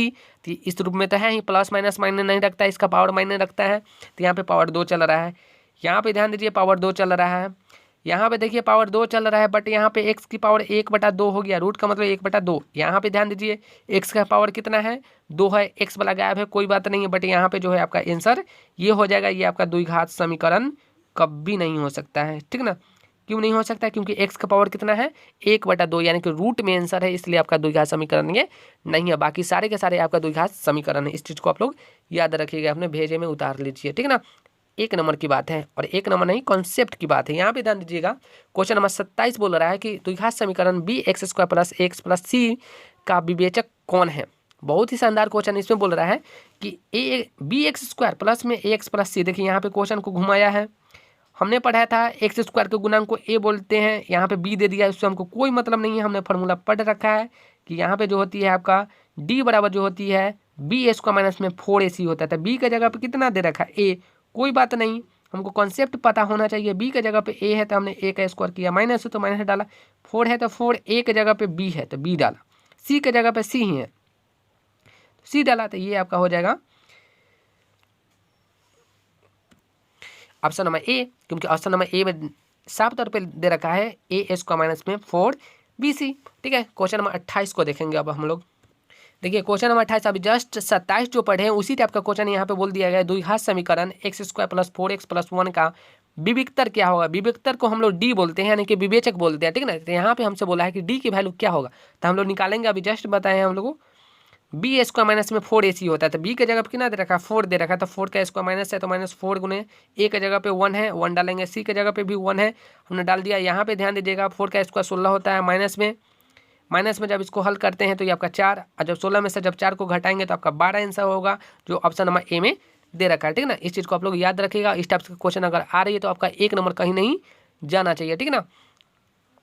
देखिए अगला क्वेश्चन नंबर 29 बोल रहा है, इसमें बोल रहा है यदि द्विघात समीकरण 2x² + x + 6 का एक मूल यहाँ पे बोल दिया है 2 है, तो a का मान क्या होगा। बहुत ही शानदार क्वेश्चन है। यहाँ पे क्या करते हैं हम लोग, क्या करते हैं इसी समीकरण में हम लोग a का मान डाल देते हैं, सॉरी मूल का वैल्यू डाल देते हैं, तो a का मान निकल जाएगा। तो यहाँ पे ध्यान दीजिए, इसको हल करते हैं तो x के जगह कितना रखना है 2 का स्क्वायर प्लस में a गुने में 2 अब प्लस में 6 बराबर में 0। अब इसी को हल करेंगे तो 2 है, 2 का स्क्वायर कितना हुआ 4, 4 दूनी 8, अब प्लस में हो गया 2a, अब प्लस में कितना 6 बराबर में 0। और जब इसको हम ऐड करते हैं तो ये आपका हो गया कितना 8 6 14, यानी कि 2a अब प्लस में 14 बराबर में क्या है 0 है। तो यहाँ पे क्या करते हैं a की वैल्यू हमको निकालना है, तो ये 14 जो है प्लस में इस साइड जाएगी तो माइनस में 14, ठीक है। अब बटा में आपका आ जाएगा 2, जब इसको काटेंगे तो माइनस में आपका 7 आएगा, जो ऑप्शन नंबर बी में आपका राइट आंसर दे रहेगा, ठीक ना। अगर वीडियो आपको अच्छी लग रही है तो आपको करना है वीडियो को सब्सक्राइब करना, चैनल को सब्सक्राइब करना, लाइक करना, शेयर करना, अपने दोस्तों में इसे ज़्यादा से ज़्यादा शेयर करना, ठीक ना। क्योंकि इस बार जो मैट्रिक परीक्षा में आपको 90% लाना ही है, ठीक ना। आपका कहीं नहीं जाने वाला है 90%। अगला क्वेश्चन नंबर 30 बोल रहा है कि यदि द्विघात समीकरण में मूल 5 और -2 हो तो वह समीकरण क्या होगा। देखिए अभी जस्ट हमने बताया था कि मूल दे रखा होगा। अगर आपको द्विघात समीकरण बोले, द्विघात बहुपद निकालने के लिए बोले, तो हम लोग जस्ट बताए आपको x² + alpha + beta into x minus में अल्फा इंटू बीटा। अब जस्ट हम लोगों ने देखा था क्वेश्चन, यहाँ पे x² है तो x² लिखेंगे, प्लस है तो प्लस लिखेंगे, अल्फा + बीटा हमको करना है तो अल्फा की जगह पे दे रखा है 5 और बीटा की जगह पे 2 है। तो जब 5 में से 2 घटेगी तो 3 और 3 में गुना कर देंगे x से, तो 3x, माइनस है तो माइनस, यहाँ पे माइनस में है तो माइनस डालेंगे, माइनस माइनस प्लस हो जाएगा, ठीक है ना। माइनस माइनस क्या हो गया आपका प्लस, अल्फा इंटू बीटा, यानी कि 5 दूनी 10। देख लेते हैं इस टाइप का ऑप्शन में है या फिर नहीं है, तो देख लेते हैं ऑप्शन नंबर है या फिर नहीं। तो ऑप्शन नंबर आपका जो डी हमको दिख रहा है कि इसी टाइप से क्वेश्चन आंसर दे रहा है। x² प्लस में 3x प्लस में 10 आपका राइट आंसर हो जाएगा, ठीक है ना। चलिए यहाँ से भी आपका 1 नंबर क्वेश्चन बन गया है। यहाँ पे आपका 1 नंबर नहीं 3 नंबर क्वेश्चन बोल, एक तो आपका ऑब्जेक्टिव बना, सब्जेक्टिव में ही बोलता है कि इसका द्विघात समीकरण को निकाले, द्विघात बहुपद को निकाले। तो यहाँ से आप लोगों को क्या करना है, फार्मूला को पढ़ लेना है, ठीक है। चलिए क्वेश्चन नंबर 31 को देखेंगे अब हम लोग। क्वेश्चन नंबर 31 में बोल रहा है कि यदि अल्फा बीटा समीकरण 3x² प्लस में 8x + 2 = 0 के मूल है, तब अल्फा 1/α + 1/β का मान क्या हो। देखिए ये जो क्वेश्चन है ना, ये क्वेश्चन 1/α + 1/β है। हम बताते हैं आपको कि 15 से 20 मरतबा यह क्वेश्चन पूछा गया है, 15 से 20 मरतबा यह क्वेश्चन पूछा गया है कि 1/α + 1/β, और 1 नंबर में नहीं 2 नंबर में पूछा गया है। तो यहाँ से आपको क्या करना है, कॉन्सेप्ट को समझना है, ठीक ना। तो इसको बोलते हैं ए, इसको बोलते हैं बी, इसको बोलते हैं सी, इसमें तो कोई डाउट नहीं होना चाहिए, ठीक है। तो यहाँ पे हम इसको क्या करते हैं, हल करते हैं। तो 1/, इन दोनों का क्या करेंगे, एलसीएम लेंगे, तो दोनों का एलसीएम अल्फा इंटू बीटा हो जाएगा, ठीक है। एलसीएम नहीं निकलती तो दोनों को गुना कर देते हैं, 3 और 5 का बोलते हैं एलसीएम निकालने के आप लोग क्या करते हैं 3 और 5 में गुना कर देते हैं। 3 गुने 5 यानी कि 15 हुआ, वहाँ पे अंक था हमने लिख दिया, यहाँ पे अंक नहीं है, हमने दोनों को गुना करके लिख दिया। अब यहाँ से भाग करेंगे तो अल्फा में अल्फा से भाग करेंगे तो बीटा आएगी, यानी कि बीटा हो गया, प्लस है तो प्लस, बीटा से भाग करेंगे तो अल्फा, यानी कि अल्फा ऊपर चल गया। तो यहाँ पे आप करेंगे, हम लोग फार्मूला जानते हैं, ये है अल्फा + बीटा, यानी कि पहले बीटा है प्लस में अल्फा है, यानी कि सीधा करके लिखेंगे तो अल्फा + बीटा ही होगा। तो अल्फा + बीटा के वैल्यू क्या होता है, माइनस में b/a, ये मेन बटा है गया। अल्फा इंटू बीटा क्या होता है, c/a, तो a से तो a गया, तो आपका आंसर हो गया माइनस में b/c, माइनस में b/c। अब क्वेश्चन के अकॉर्डिंग हम लोग काम करेंगे। यह माइनस है, b के जगह कितना है 8 है, 8 रखा, c के जगह कितना है 2 है, 2 रखा। जब इसको हम भाग करेंगे तो माइनस में 4 आपका राइट आंसर हो जाएगा, जो ऑप्शन नंबर सी में दे रखा है, ठीक है ना। तो इस टाइप का क्वेश्चन आपके बोर्ड में आती है, तो आप लोगों को करना है, बनाना है इसी प्रकार से। 1 नंबर ये बना, और आपका 2 नंबर जो है सब्जेक्टिव में पूछा जाएगा, तो 2 नंबर आपका और 1 नंबर, 3 नंबर कहीं नहीं जाने वाला। इस चीज़ को आप लोग याद रखिएगा, ठीक है ना। ये जो क्वेश्चन है आपका ओरिजिनल क्वेश्चन है, और इसी प्रकार से आपके बोर्ड में क्वेश्चन पूछी जाती है। क्वेश्चन नंबर 32 को देखेंगे हम लोग। इसमें बोल रहा है कि यदि यदि द्विघात समीकरण X square plus B X plus C बराबर 0 के विविक्तर का मान शून्य के बड़ा हो, शून्य से बड़ा हो, हमसे डायरेक्ट यहाँ पे क्वेश्चन बोल रहा है शून्य से क्या है बड़ा हो, तो मूलों की प्रकृति क्या होगी। यहाँ पे 3 क्वेश्चन हम बताएंगे, अभी 3 नंबर कहीं नहीं जाने वाला है। हमसे बोला है शून्य से बड़ा, तो जब शून्य से बड़ा होगा इसका मतलब डी का मान जो होगा वो पॉजिटिव होगा, यानी कि 0 से बड़ा क्या होता है 1 2 3 4 5 हज़ार तक जाएगी या लाख करोड़ इन्फिनिटी तक जाएगी। तो 0 से बड़ा कहने का मतलब पॉजिटिव, यानी कि उसकी जो मूल की प्रकृति होगी वो आपकी वास्तविक होगी और असमान होगी। ठीक है, बराबर कब होता है इस चीज़ को हम लोग जानेंगे। जब डी का मान 0 के बराबर हो गया तो उसका जो मूलों की प्रकृति होता है वो वास्तविक होता है और बराबर होता है। अगर डी का मान छोटा हो गया 0 से, यानी कि माइनस में चला गया डी का मान, डी निकलती कैसे अभी जस्ट हमने बताया था, डी जो निकलती है बी स्क्वायर माइनस में 4ac, ये फार्मूला है आपका। तो जब काल्पनिक की बात आती है तो आपका डी का जो मान है 0 से छोटा हो जाता है। ठीक है ना, तो यहाँ से आपका 3 क्वेश्चन बनेगा 0 से बड़ा, 0 से छोटा और 0 के बराबर। ठीक है, क्वेश्चन नंबर 33 को देखेंगे हम लोग। इसमें बोल रहा है कि समांतर श्रेणी 0.6, 1.7, 2.8, 3.9 का सार्वंतर क्या होगा। देखिए बहुत ही शानदार क्वेश्चन है, सिंपल क्वेश्चन है और इस टाइप का क्वेश्चन आपसे बोर्ड में पूछ दिया जाता है। ठीक है ना, तो आपको क्या करना है, सार्वंतर निकालने का जो फॉर्मूला है डी बराबर में वो T2 माइनस में T1 होती है। T2 के जगह पे 1.7 है, माइनस है तो माइनस डालेंगे, T1 के जगह पे 0.6 डालना है तो घटा लेंगे। 1.7 में से 0.6 को घटाएंगे तो घटाने आपको आता ही होगा, तो 0.6 को घटाते हैं तो ये आपका 1 पॉइंट है, तो पॉइंट ये 1.1 आपका राइट आंसर हो जाएगा जो ऑप्शन नंबर बी में दे रखा है। ठीक है, अगला क्वेश्चन देख लेते हैं। क्वेश्चन नंबर 34 बोल रहा है, बहुत ही शानदार क्वेश्चन, इस टाइप का क्वेश्चन आपके समांतर श्रेणी से पूछा ही जाता है। क्वेश्चन नंबर 34 बोल रहा है कि निम्नलिखित में कौन सा समांतर श्रेणी में है। तो समांतर श्रेणी में होने का मतलब क्या है, एपी में होने का मतलब डी का जो मान हो वो समान होगा। क्या होगा, समान होगा। डी का जो मान होगा वो क्या होगा, समान होगा। तो देख लेते हैं कि इसमें डी का मान समान चल रहा है, 2 है, 4 है, 8 है, 16 है, 20 है, यानी कि इसमें देखिए 2 जुटा, 4 जुटा, 8 जुटा, फिर 4 जुटा, यानी कि इसमें कोई सीरीज नहीं चल रहा है, इसमें कोई सार बनता जो है, बीच का अंतर जो है समान चल ही नहीं रहा है। यहाँ पे देख लेते हैं, डी देखते हैं। ठीक है ना, हम लोग क्या करते हैं जो नहीं है पहले उसको देख लेते हैं। 0.2 है, 0.22 है, 0.222 है, फिर 0.222, यानी कि 2 बढ़ते जा रहा है। इसमें देखिए इसमें कितना जुटा, इसमें कितना जुटा, यानी कि कोई सीरीज नहीं बन रहा है। यहाँ पे ध्यान दीजिएगा, इसमें देख लेते हैं √3 है, √6 है, √9 है, √12 है। अब बोलिएगा कि यहाँ पे 3 3 3 बढ़ते जा रहा है, ऐसा नहीं है। यहाँ पे ध्यान दीजिएगा, इसको कंसेप्ट को समझिएगा। ठीक ना, इसमें आपका हो जाएगा √6, इसमें हो जाएगा 3, इसमें हो जाएगा आपका 2√3। जब इसको घटाते हैं तो ये आपका राइट आंसर नहीं है, क्योंकि देखिए रूट में आपका 3 है, रूट में 6 है, तो ये इसका घटाव भी नहीं होगा। सबसे पहले तो T2 माइनस T1 कीजिएगा तो √6 माइनस में √3 आएगा, जो ऑप्शन में देगा ही नहीं। ठीक है, यहाँ पे ध्यान दीजिएगा, इसको देख लेते हैं। तो इसको निकालने के लिए सबसे पहले क्या करेंगे, डी निकालेंगे। तो डी बराबर क्या होती है, हम लोग पढ़े हैं T2 माइनस में T1। तो T2 के जगह पे -6 है, डाल दिया -6, माइनस T1 के जगह पे भी माइनस है तो हमने डाल दिया। ठीक है, तो ये आपका हो जाएगा माइनस में 6 और प्लस में 10, तो आपका राइट आंसर बनेगा 4।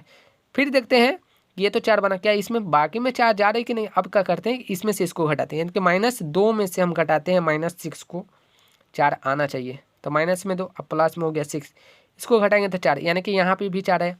फिर 2 में से -2 को घटाइए आप, तो 2 में से अगर -2 को घटाते हैं तो ये आपका 2 अब प्लस में 2, यानी कि 4। यहाँ यानी कि ये आपका राइट आंसर बन जाएगा ऑप्शन नंबर बी, क्योंकि इसके बीच का जो अंतर चल रहा है वो 4 चल रहा है, यानी कि समान चल रहा है। ठीक है ना, तो यहाँ से आपका कॉन्सेप्ट बहुत सारा क्लियर हुआ होगा। ठीक है ना, चलिए अगला क्वेश्चन देख लेते हैं, 1-2 क्वेश्चन और देख लेंगे। क्वेश्चन को अब क्या करेंगे, ठीक ना, क्वेश्चन को आप क्या कर देंगे, क्लोज कर देंगे, क्योंकि मेरा जो है बैटरी ऐसी लो होते जा रहा है। ठीक है ना, अगर आपको वीडियो अच्छा लग रहा हो, आपको क्या करना है, कमेंट बॉक्स में आपको डाल देना है कि इस टाइप का वीडियो आपको चाहिए।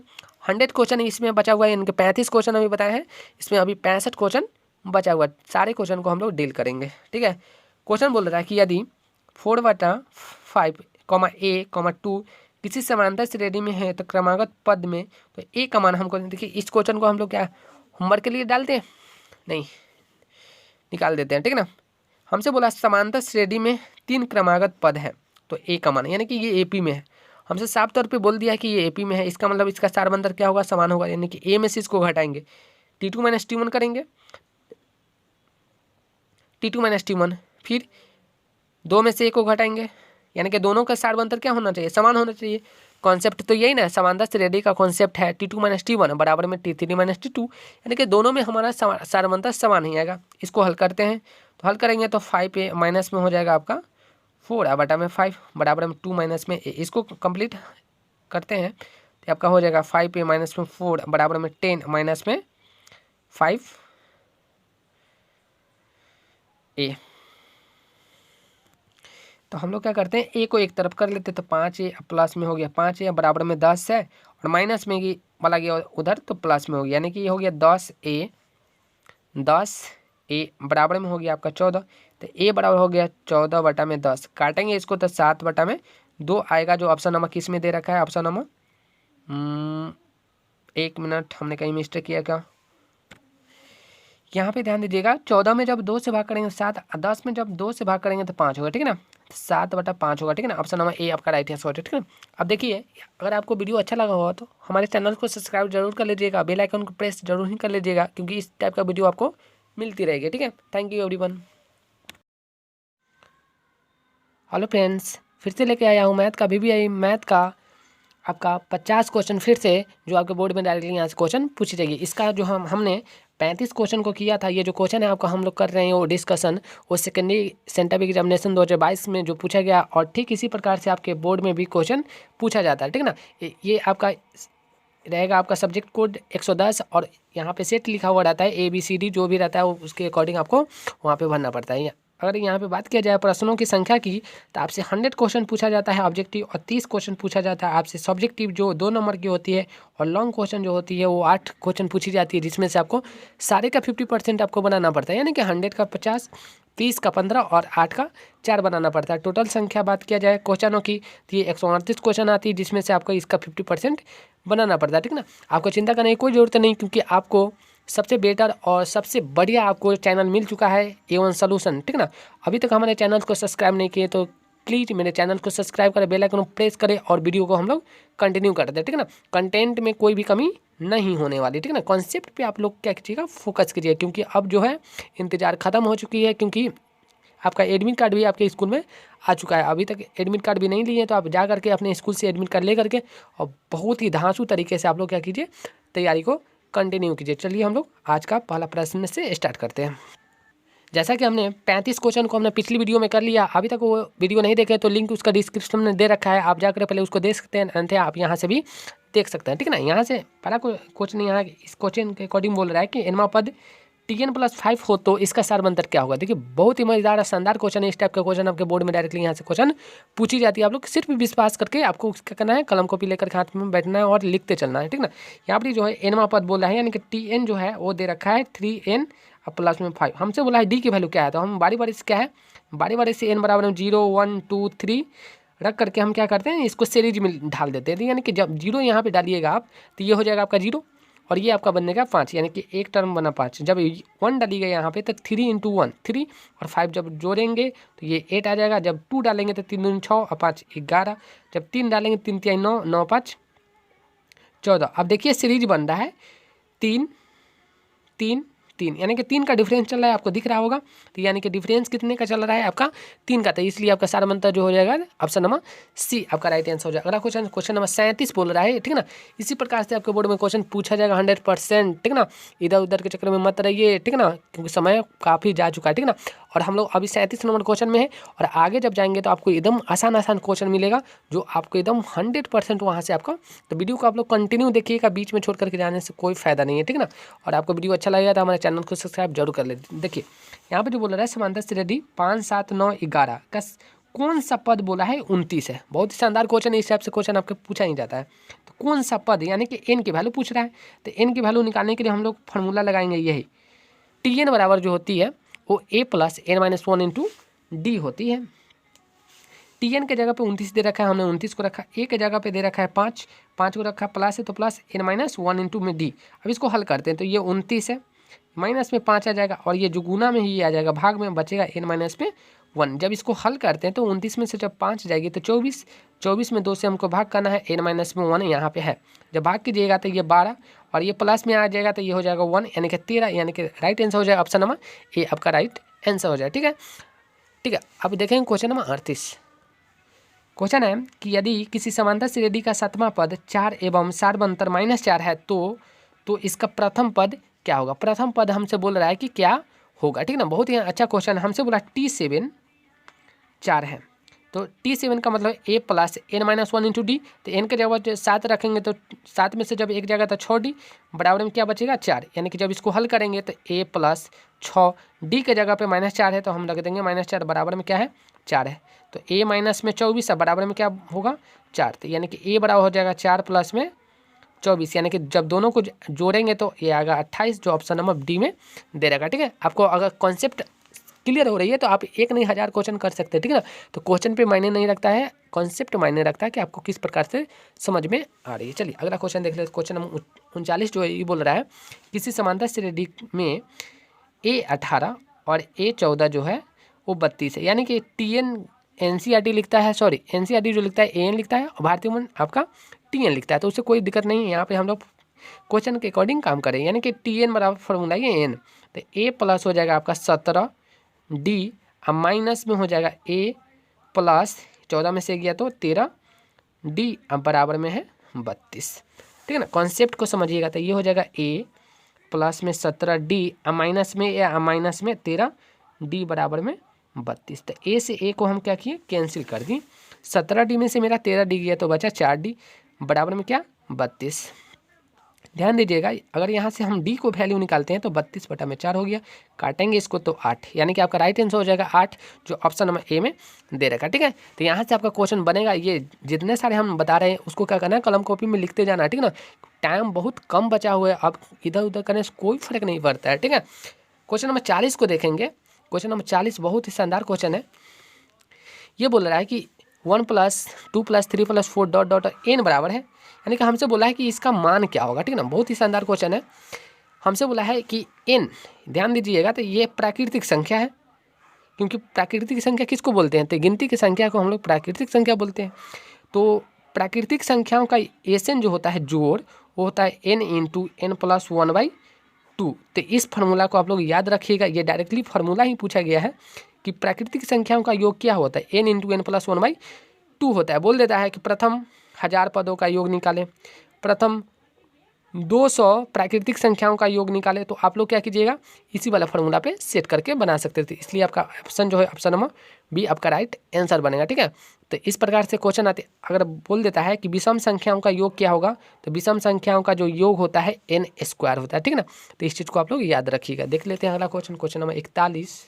देखिए अभी हमने जस्ट बताया आपको कि विषम संख्याओं का योग क्या होगा। यहाँ पे क्वेश्चन भी आ गया है कि n विषम संख्याओं का योग जो होता है वो n² होता है। तो n के जगह पर कितना है 10 है, तो 10 का स्क्वायर करेंगे तो कितना आ जाएगा 100, जो ऑप्शन नंबर बी में दे रखा। बहुत ही ये जो है फार्मूला बेस्ड क्वेश्चन था और एक मरते में ही आंसर आ गया। अगला क्वेश्चन, क्वेश्चन नंबर 42 बोल रहा है, बहुत ही शानदार क्वेश्चन है। इस टाइप से क्वेश्चन आपके बोर्ड में आता ही है, 100% ही आएगा ही, क्योंकि 100 क्वेश्चन में आपको 50 क्वेश्चन ही के आंसर देना है। बोल रहा है कि y अक्ष से बिंदु A 7,8 की दूरी है। तो देखिए y अक्ष बोला है, इसका मतलब 0,y और एक पॉइंट है आपका 7,8। ठीक है, तो यहाँ से दूरी निकालने का क्या मतलब है, हम लोग क्या करते हैं रूट अंडर x में से x को घटाएंगे, 7 में से 0 को घटाएंगे तो 7 न होगा स्क्वायर, ये हो जाएगा आपका। सॉरी यहाँ पे ध्यान दीजिएगा, यहाँ पे y अक्ष से बिंदु, यहाँ पे बिंदु दे रखा है, हम निकालने के चक्कर में यहाँ पे बिंदु दे रखा है। यहाँ पे बोल रहा है कि y अक्ष से बिंदु 7,8 की दूरी है, तो पहले वाले को हम लोग क्या बोलते हैं x और इसको क्या बोलते हैं y। तो हमसे बोला y अक्ष से दूरी, तो यहाँ पे अगर कॉन्सेप्ट की बात किया जाए तो ध्यान दीजिएगा, मान लेते हैं यहाँ से बोला x की वैल्यू 7, मान लेते हैं यहाँ पे 7 है और यहाँ पे है आपका 8। हमसे बोला y अक्ष से दूरी, तो y अक्ष से दूरी अगर बात किया जाए तो कितने तक हम लोग जाएंगे, तो x वाले को बोलेंगे, यानी कि आपका राइट आंसर हो जाएगा 7। y अक्ष से बोले तो x वाले आंसर, x अक्ष से बोले तो y वाला आंसर। ठीक ना, इस चीज़ को आप लोग ध्यान रखिए। क्वेश्चन नंबर 43 देख लेते हैं हम लोग। क्वेश्चन नंबर 43 बोल रहा है कि बिंदु -5 -3 किस पाद में स्थित है। बहुत ही शानदार क्वेश्चन है, यहाँ पे आप लोगों को समझना है। 4 क्वेश्चन यहाँ से बनता है कि ये होता है आपका प्रथम पद, ये होता है आपका दूसरा पद और ये होता है तीसरा, यानी कि इसको हम लोग बोलते हैं चतुर्थांश भी बोलते हैं दूसरे शब्द में। और ये हो गया प्लस माइनस, यानी कि पहले वाले में प्लस प्लस, दूसरे वाले में माइनस प्लस और तीसरे वाले में माइनस माइनस और चौथे वाले में आपका हो जाएगा प्लस माइनस। तो ध्यान दीजिएगा यहाँ पे दोनों के दोनों माइनस माइनस से इसका मतलब तीसरा में हो जाएगा, तो इसलिए आपका आंसर हो जाएगा ऑप्शन नंबर सी। ठीक है, आपको अगर क्लियर हो रही है तो आपको क्या करना है, चैनल को सब्सक्राइब जरूर ही कर लेना है आज। ये क्वेश्चन रहा, क्वेश्चन नंबर 44 बोल रहा है कि एक्स अक्ष का समीकरण क्या कहलाता है। देखिए एक्स अक्ष का समीकरण अभी जस्ट बताए हैं, एक्स से बोले तो वाई बराबर में 0, वाई से बोले तो एक्स बराबर में 0, तो इसलिए आपका आंसर हो जाएगा ऑप्शन नंबर बी। अगला क्वेश्चन, क्वेश्चन नंबर 45 बोल रहा है कि बिंदु P -6,8 की मूल बिंदु से दूरी, तो मूल बिंदु से दूरी निकालने का जो फॉर्मूला है वो है √x² प्लस में y²। तो बस इस वाले फॉर्मूला पे इसको क्या करते हैं, सेट कर देते हैं। तो 6 का स्क्वायर कर देना है हमको और 8 का स्क्वायर कर देना है। बस 6 का स्क्वायर होता है 36 और 8 का होता है 64। जब इसको हल करेंगे तो ये 100 का क्या हो जाता है √10। देख लेते हैं ऑप्शन में, ऑप्शन नंबर डी में राइट आंसर है। ठीक है, तो इस प्रकार से आप लोग मूल बिंदु से दिए गए बिंदु के बीच की दूरी निकालने का जो फॉर्मूला है √x² प्लस में y²। अगला क्वेश्चन, क्वेश्चन नंबर 46 बोल रहा है। देखिए इस टाइप का क्वेश्चन आपसे क्वेश्चन बोर्ड में पूछा ही जाएगा, क्योंकि ये जो क्वेश्चन है आपका रियल है, 100% ये ओरिजिनल क्वेश्चन है। अगला क्वेश्चन है 46 नंबर क्वेश्चन बोल रहा है कि बिंदु ए 7,13 एवं बिंदु B 10,9 के बीच की दूरी। एकदम शानदार क्वेश्चन है, इस टाइप का क्वेश्चन आपके बोर्ड में एकदम 100% है, पूछेगा ही, क्योंकि 10वां का है तो ये तो इंटर का पूछेगा नहीं। 10वां का ही स्टैंडर्ड आपका क्या है, 10वां है, तो 10वां से ना क्वेश्चन पूछेगा। ठीक है, तो यहाँ पे हमको दूरी निकालना है, तो दूरी निकालने का जो फॉर्मूला होता है वो होता है आपका √x² माइनस में x2 - x1 का होल स्क्वायर। तो मान लेते हैं इसको हम मान लिए x2 y2, इसको मान लिए हमने x1 y1।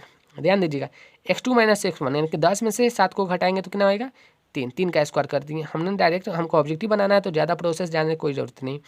9 में से 13 को घटाएंगे तो माइनस में 4 आएगा, 4 का स्क्वायर कर दिए। 3 का स्क्वायर होता है 9, 4 का होता है 16। जब दोनों को ऐड करेंगे तो आपका रूट में आ जाएगा 25, और 25 का कितना होता है 5। देख लेते हैं ऑप्शन में है कि नहीं, ऑप्शन नंबर ए में आपका दे रखा है। ठीक है, तो इस प्रकार से आप लोग दूरी सूत्र का क्वेश्चन बना सकते हैं। चलिए ठीक है, क्वेश्चन नंबर 47 को देखेंगे अब हम लोग। देखिए क्वेश्चन नंबर 47 बोल रहा है कि बिंदु A -5,4 और बिंदु B 7,-8 को जोड़ने वाले रेखाखंड के मध्य बिंदु का निर्देशांक क्या होगा। ठीक है ना, मध्य बिंदु के निर्देशांक, बहुत ही शानदार क्वेश्चन। मध्य बिंदु से एक क्वेश्चन रहता ही है, तो मध्य बिंदु निकालने का जो फॉर्मूला बनेगा आपका 7 को -5 में जोड़ेंगे, यानी कि x1 + x2, यानी कि -5 जोड़ 7 हम बटा में 2 करेंगे, फिर y वाले को y के साथ जोड़ेंगे और बटा में 2 कर देंगे। तो ये कर दिए हमने 2।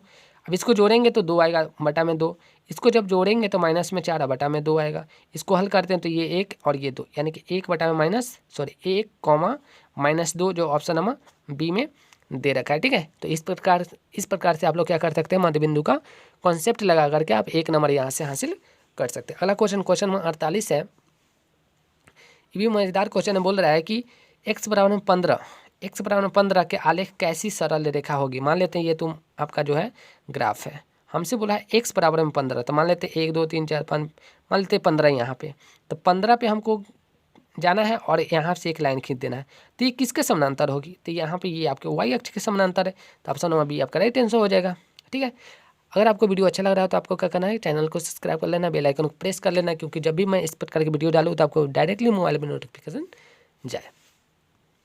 क्वेश्चन नंबर 49 बोल रहा है, बहुत ही शानदार क्वेश्चन बोल रहा है कि बिंदु 4.5, 7.6 के कोटि का मान क्या है। तो देखिए पहला जो x का मान होता है और y का मान होता है, तो x के मान को हम लोग बोलते हैं भुज और y के मान को बोलते हैं कोटि। तो हमसे बोला है कोटि, तो कोटि का मान 7.6 है, ऑप्शन नंबर डी में दे रखा है। सॉरी, ये देखिए यहाँ पे कितना कंफ्यूज करने वाला बात है, यहाँ पे माइनस थोड़ा सा नहीं, सावधानी हटेगी दुर्घटना घटेगी। ठीक ना, तो सावधानी को हमको बरकरार रखना है।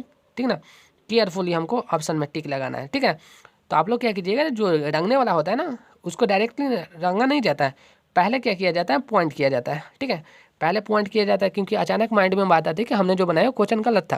तो हम लोग क्या करते हैं ना कि क्वेश्चन बनाते गए, टिक करते गए और पॉइंट सिर्फ उस घेरे में क्या करेंगे, पॉइंट डालते जाएंगे, ना कि पहले ही घसते उसको। ठीक ना, ये गलत तरीका है, पहले पॉइंट करेंगे। ठीक है, क्वेश्चन नंबर 50 को देखेंगे हम लोग।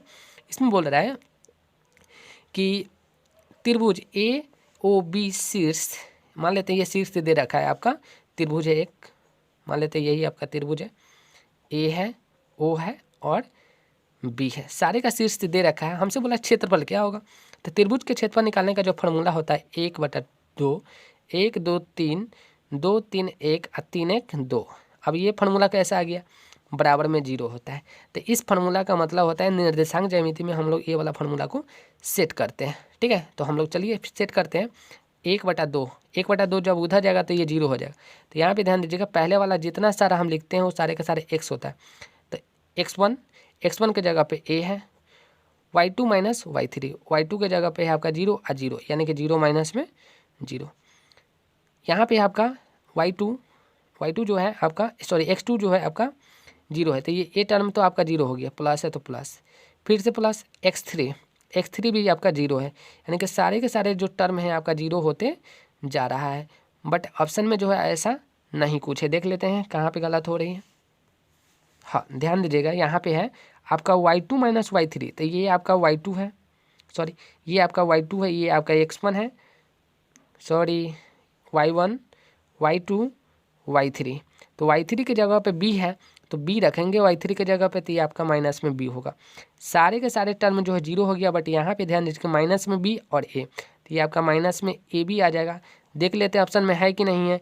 ऑप्शन में a है बट यहाँ पे प्लस है, तो हम लोग को पता है कि क्षेत्रफल जो है वो माइनस में नहीं होता है। तो यहाँ पे क्या करेंगे, मॉड का सिंबल लगा करके इसको हम बाहर निकाल देंगे। तो ऑप्शन नंबर ए आपका राइट आंसर हो जाएगा। ठीक है, चलिए थोड़ा सा नहीं, क्वेश्चन जो है पेचीदा था लेकिन हमने उसको क्लियर किया। अगला क्वेश्चन नंबर 51 बोल रहा है कि बिंदु ए की जो वैल्यू है -6,5 एवं बी की वैल्यू जो है -2,3 को जोड़ने वाली रेखाखंड का मध्य बिंदु दे रखा है आपका a/2 a/2,4। तो ए का मान निकालना है हमको। बहुत ही शानदार क्वेश्चन है, हम लोग अभी जस्ट पढ़े हैं कि x1 जोड़ x2/2 और y1 जोड़ y2/2 जो होता है आपका मध्य बिंदु होता है जो a/2,4 के बराबर। हमसे बोला है ए का मान निकालना है। तो ए का मान निकालना है, एक्स के रिलेशन में हम लोग क्या करेंगे, हल करेंगे। तो x1 के जगह पे -6 है, -6 रखें, प्लस है तो प्लस, x2 के जगह पे आपका -2 है तो -2 बटा में 2 बराबर में a बटा में 2 से 2 गया। इसको जब हल करेंगे तो आपका माइनस में 8 आएगा बराबर में a। तो यानी कि a बराबर में आपका माइनस में 8 आ रहा है, जो ऑप्शन नंबर ए में दे रखा है। ठीक है, तो 51 तक हमने क्वेश्चन को कर लिया, आगे देखते हैं। चलिए क्वेश्चन नंबर 52 बोल रहा है कि cosec 90 माइनस थीटा क्या है। बहुत ही शानदार क्वेश्चन है। cosec 90 माइनस थीटा जो होती है आपका cos थीटा होती है, जो आपका यहाँ पे जो cosec 90 माइनस थीटा होता है आपका sec थीटा होता है। कैसे, देखिए यहाँ पे sin 90 माइनस थीटा जो होता है वो होता है आपका cos थीटा। ठीक है, और cos 90 माइनस थीटा जो होता है आपका वो होता है आपका sin थीटा।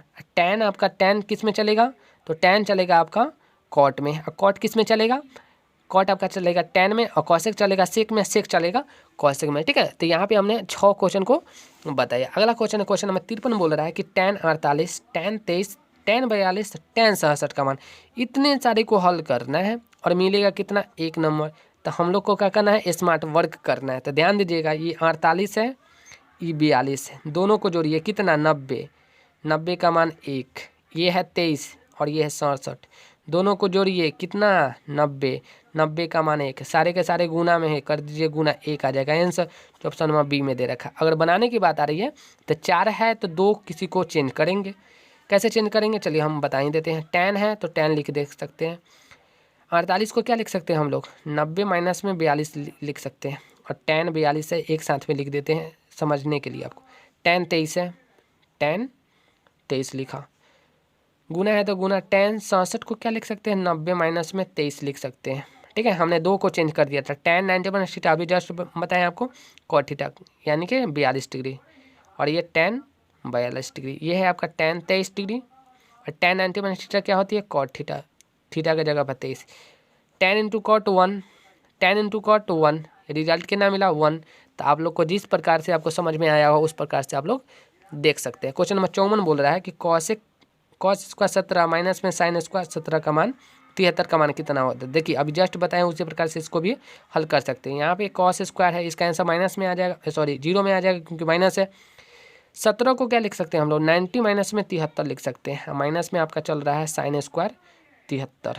ठीक है, तो cos 90 माइनस थीटा क्या कहलाती है, sin थीटा, स्क्वायर है तो स्क्वायर लगाना पड़ेगा, ये sin स्क्वायर 73। अब ध्यान दीजिएगा, जो चीज़ इधर है वही चीज़ इधर है, यानी सेम चीज़ में से सेम चीज़ घटता है तो रिजल्ट क्या देता है, रिजल्ट देता है आपका 0, ठीक है ना। तो इसलिए आपका आंसर जो है ऑप्शन नंबर बी हो जाएगा। अगला क्वेश्चन नंबर 55 बोल रहा है, बहुत ही शानदार क्वेश्चन है। देखिए जितने सारे क्वेश्चन बता रहे हैं ये सारे के सारे रियल फैक्ट क्वेश्चन है और इसी टाइप से क्वेश्चन आपके बोर्ड में पूछे जाएगा।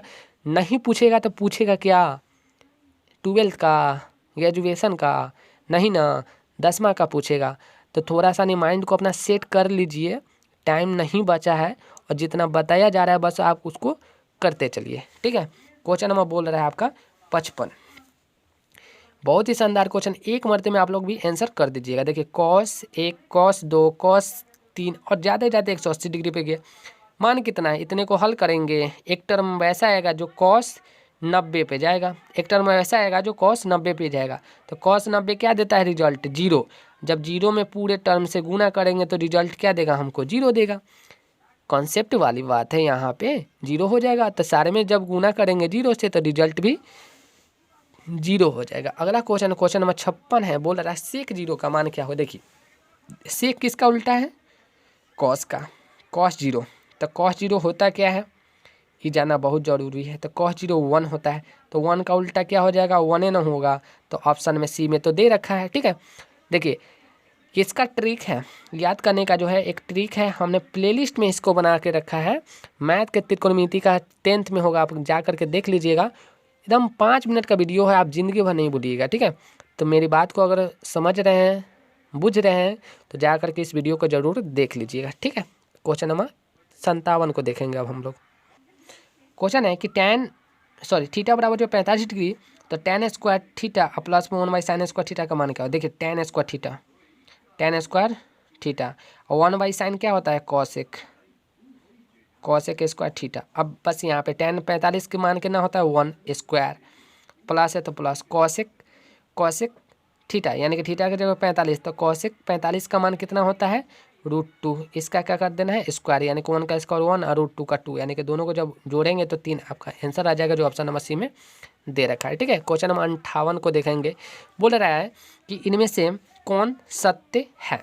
तो sin 30 का मान कभी भी cos 30 के मान के बराबर नहीं हो सकता है। sin 30 का जो मान है tan 30 का मान कभी बराबर नहीं हो सकता है।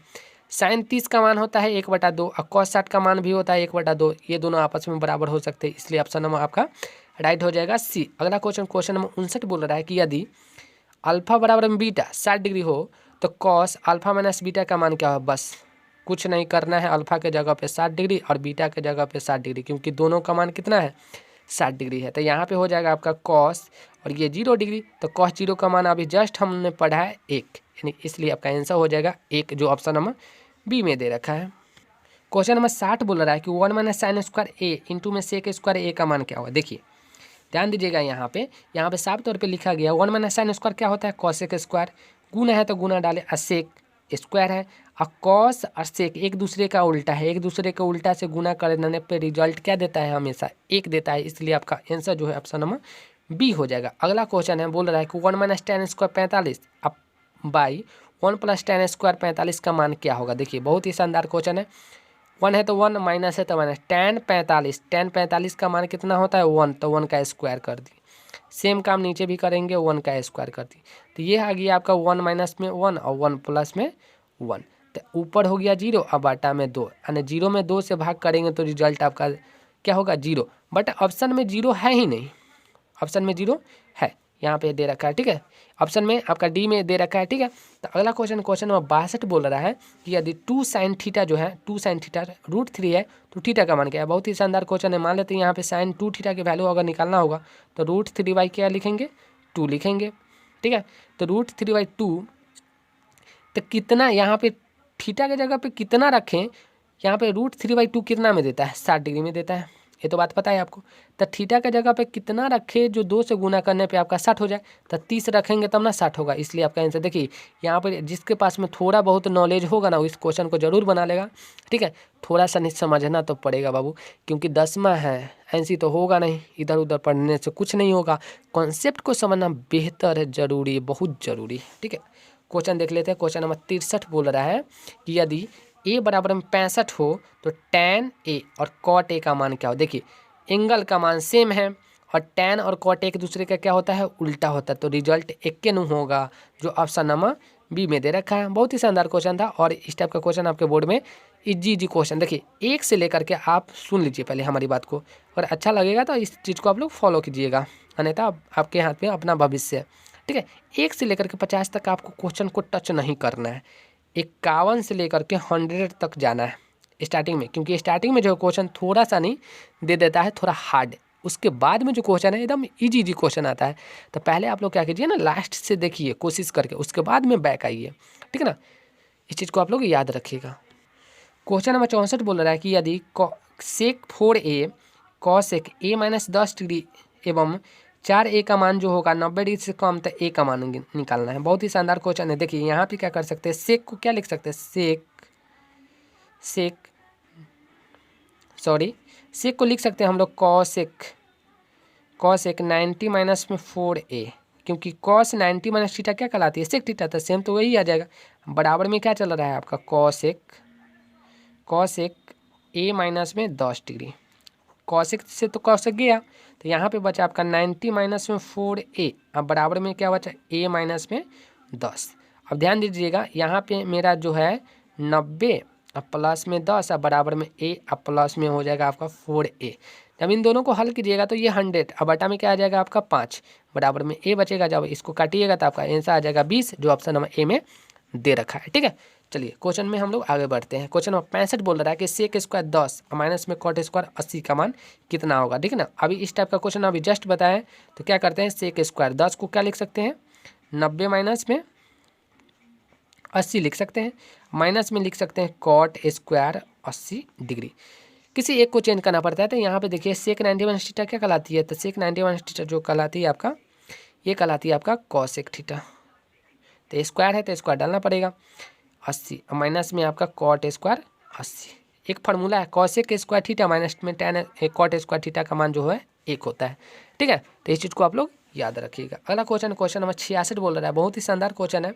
इसमें बोल रहा है कि tan थीटा प्लस में कॉट थीटा बराबर में 5 है, तो tan square theta plus cot square theta का मान, देखिए इस क्वेश्चन को हम लोग क्या करते हैं ना, आपके हम होमवर्क के लिए डाल देते हैं। ठीक है ना, क्वेश्चन नंबर 66 जो है आपका होमवर्क के लिए है।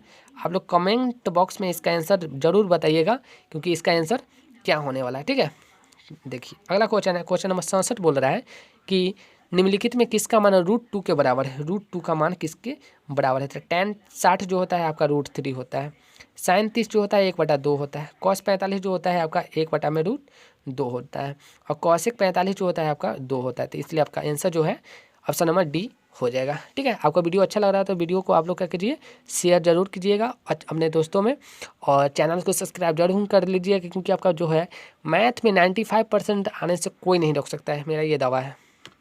अगला क्वेश्चन बोल रहा है कि साइन h को 60 माइनस में कॉस स्क्वायर 60 का मान क्या होगा। बहुत ही शानदार क्वेश्चन है, या तो आप फार्मूला पे सेट कीजिए, नहीं तो आप इसको डायरेक्टली बना सकते हैं। देखिए साइन 60 का वैल्यू होता है √3/2, स्क्वायर है तो स्क्वायर किया, माइनस है तो माइनस किए, कॉस 60 का मान होता है 1/2, स्क्वायर है तो स्क्वायर किए। अब ध्यान दीजिएगा, √3 का स्क्वायर करेंगे 3, 2 का स्क्वायर करेंगे तो 4, माइनस है तो माइनस डालिए, 1 का स्क्वायर 1 होगा, 4 का 4 होगा। अब इसका भिन्न का जोड़ घटाव करेंगे तो 4, ये 3 माइनस में 1, यानी कि 2 बटा में क्या आएगा 4, जब इसको काटेंगे तो 1/2 आएगा, जो ऑप्शन नंबर दे रखा है डी में। ठीक है, इस प्रकार से आप लोग हल कर सकते हैं। चलिए अगला क्वेश्चन है, क्वेश्चन नंबर 69 बोल रहा है कि यदि त्रिभुज ABC में ए का मान 90 डिग्री है, AB का मान 6 डिग्री है, 6 सेंटीमीटर एवं AC जो √3/, तो B का मान क्या होगा। देखिए मान लेते हैं ये आपका 90 डिग्री है, ठीक है, A है, और ये आपका B है, और ये C है। तो AC की वैल्यू जो है आपका दे रखा है 2√3, और AB की वैल्यू जो है 6 है। हमसे बोला है B का मान क्या होगा, एंगल B का। तो यहाँ से ध्यान दीजिएगा, ये सामने वाला क्या होता है P, और यहाँ पे क्या होता है B, तो tan हमसे B बोल रहा है, तो tan B P बटा में B, तो P है आपका √2√3, और ये 6, इसको काटेंगे तो 3, √3 से 3 को काटेंगे तो √3, यानी कि 1/√3 दे रहा है, जो ऑप्शन नंबर बी में दे रखा है, क्योंकि √3 जो होता है tan 60 में होता है, tan 30 का मान होता है 1/√3। ठीक है, अगर आपको वीडियो अच्छा लग रहा है तो आपको वीडियो को, चैनल को सब्सक्राइब कर ही लेना है आज, क्योंकि इस टाइप का वीडियो आपको नहीं मिलेगा कहीं भी, यूट्यूब में जा करके खोज करके देख सकते हैं। चलिए क्वेश्चन नंबर 70 को देखते हैं। बहुत ही शानदार क्वेश्चन है, हम लोग 70 क्वेश्चन तक पहुंच चुके हैं, क्योंकि इसका जो पार्ट 1 जो है हमने इसका लिंक जो डिस्क्रिप्शन में दे रखा है, ठीक है ना। पहले जाकर के आप उसको देख सकते हैं। देखिए यहाँ पे जो है, यदि एक स्तंभ की छाया की लंबाई 2√3 मीटर है एवं सूर्य का उन्नयन कोण 60 डिग्री है, सूर्य का उन्नयन कोण जो है आपका 60 डिग्री है, तो स्तंभ की ऊंचाई यानी कि लंबाई ज्ञात करना। मान लेते हैं ये आपका स्तंभ है, इसकी छाया की लंबाई 2√3 है, इसका उन्नयन कोण कितना है 60, तो हमसे बोला है कि इसकी लंबाई क्या होगी। बहुत ही शानदार क्वेश्चन है, 1 नंबर तो यहाँ से बनता ही है। ध्यान दीजिएगा, हमसे बोल रहा है एंगल के सामने वाला निकालने के लिए, यानी कि पी बोल रहा है, तो पी और बी किस में चलेगा, tan में चलेगा। tan 60 डिग्री बराबर में क्या, पी के जगह पे ए बी रखेंगे और बटा में कितना रखेंगे 2√3, ये आपका √3 होता है, बराबर में ए बी 2√3। जब इसको क्रॉस मल्टीप्लिकेशन कराएंगे तो आपका √3 गुने में 2√3 और बराबर में बचेगा ए बी। तो 3 और 3 क्या हो गया, √3 और √3 3 और 3 दूनी 6, जो ऑप्शन नंबर बी में दे रखा है। ठीक है, आपको वीडियो अच्छा लग रहा है, कॉन्सेप्ट समझ में आ रही है, तो आज तो लाइक और सब्सक्राइब बनता ही है, आज तो छोड़ने वाली बात ही नहीं है। देखिए बहुत ही शानदार क्वेश्चन बोल रहा है कि यदि दो समरूप त्रिभुज के क्षेत्रफल का अनुपात क्षेत्रफल का अनुपात 25 और 64 है, तो इनकी संगत भुजाओं की अनुपात क्या हो। देखिए क्षेत्रफल बोला तो कुछ नहीं कीजिए, इसका रूट कीजिए दोनों का, तो 25 का 5 होता है, 64 का 8 होता है। देख लीजिए ऑप्शन में है तो मार दीजिए टिक, यानी कि ऑप्शन में यहाँ पे दे रखा है, ऑप्शन नंबर बी में। मान के चलिए भुजा दे रखता है, क्षेत्रफल बोलता था इसका स्क्वायर कर देते, बोल देता है 5 और 8 है, इसका क्षेत्रफल का अनुपात क्या होगा, बस कुछ नहीं करते हैं, स्क्वायर कर देते हैं, 25 और 64 आ जाता है। ठीक है, इस प्रकार से क्वेश्चन आ रही तो आप लोग को बनाना पड़ेगा। ठीक है, चलिए आगे क्वेश्चन देख लेते हैं हम लोग, इसी प्रकार से क्वेश्चन किस प्रकार से पूछा जाए।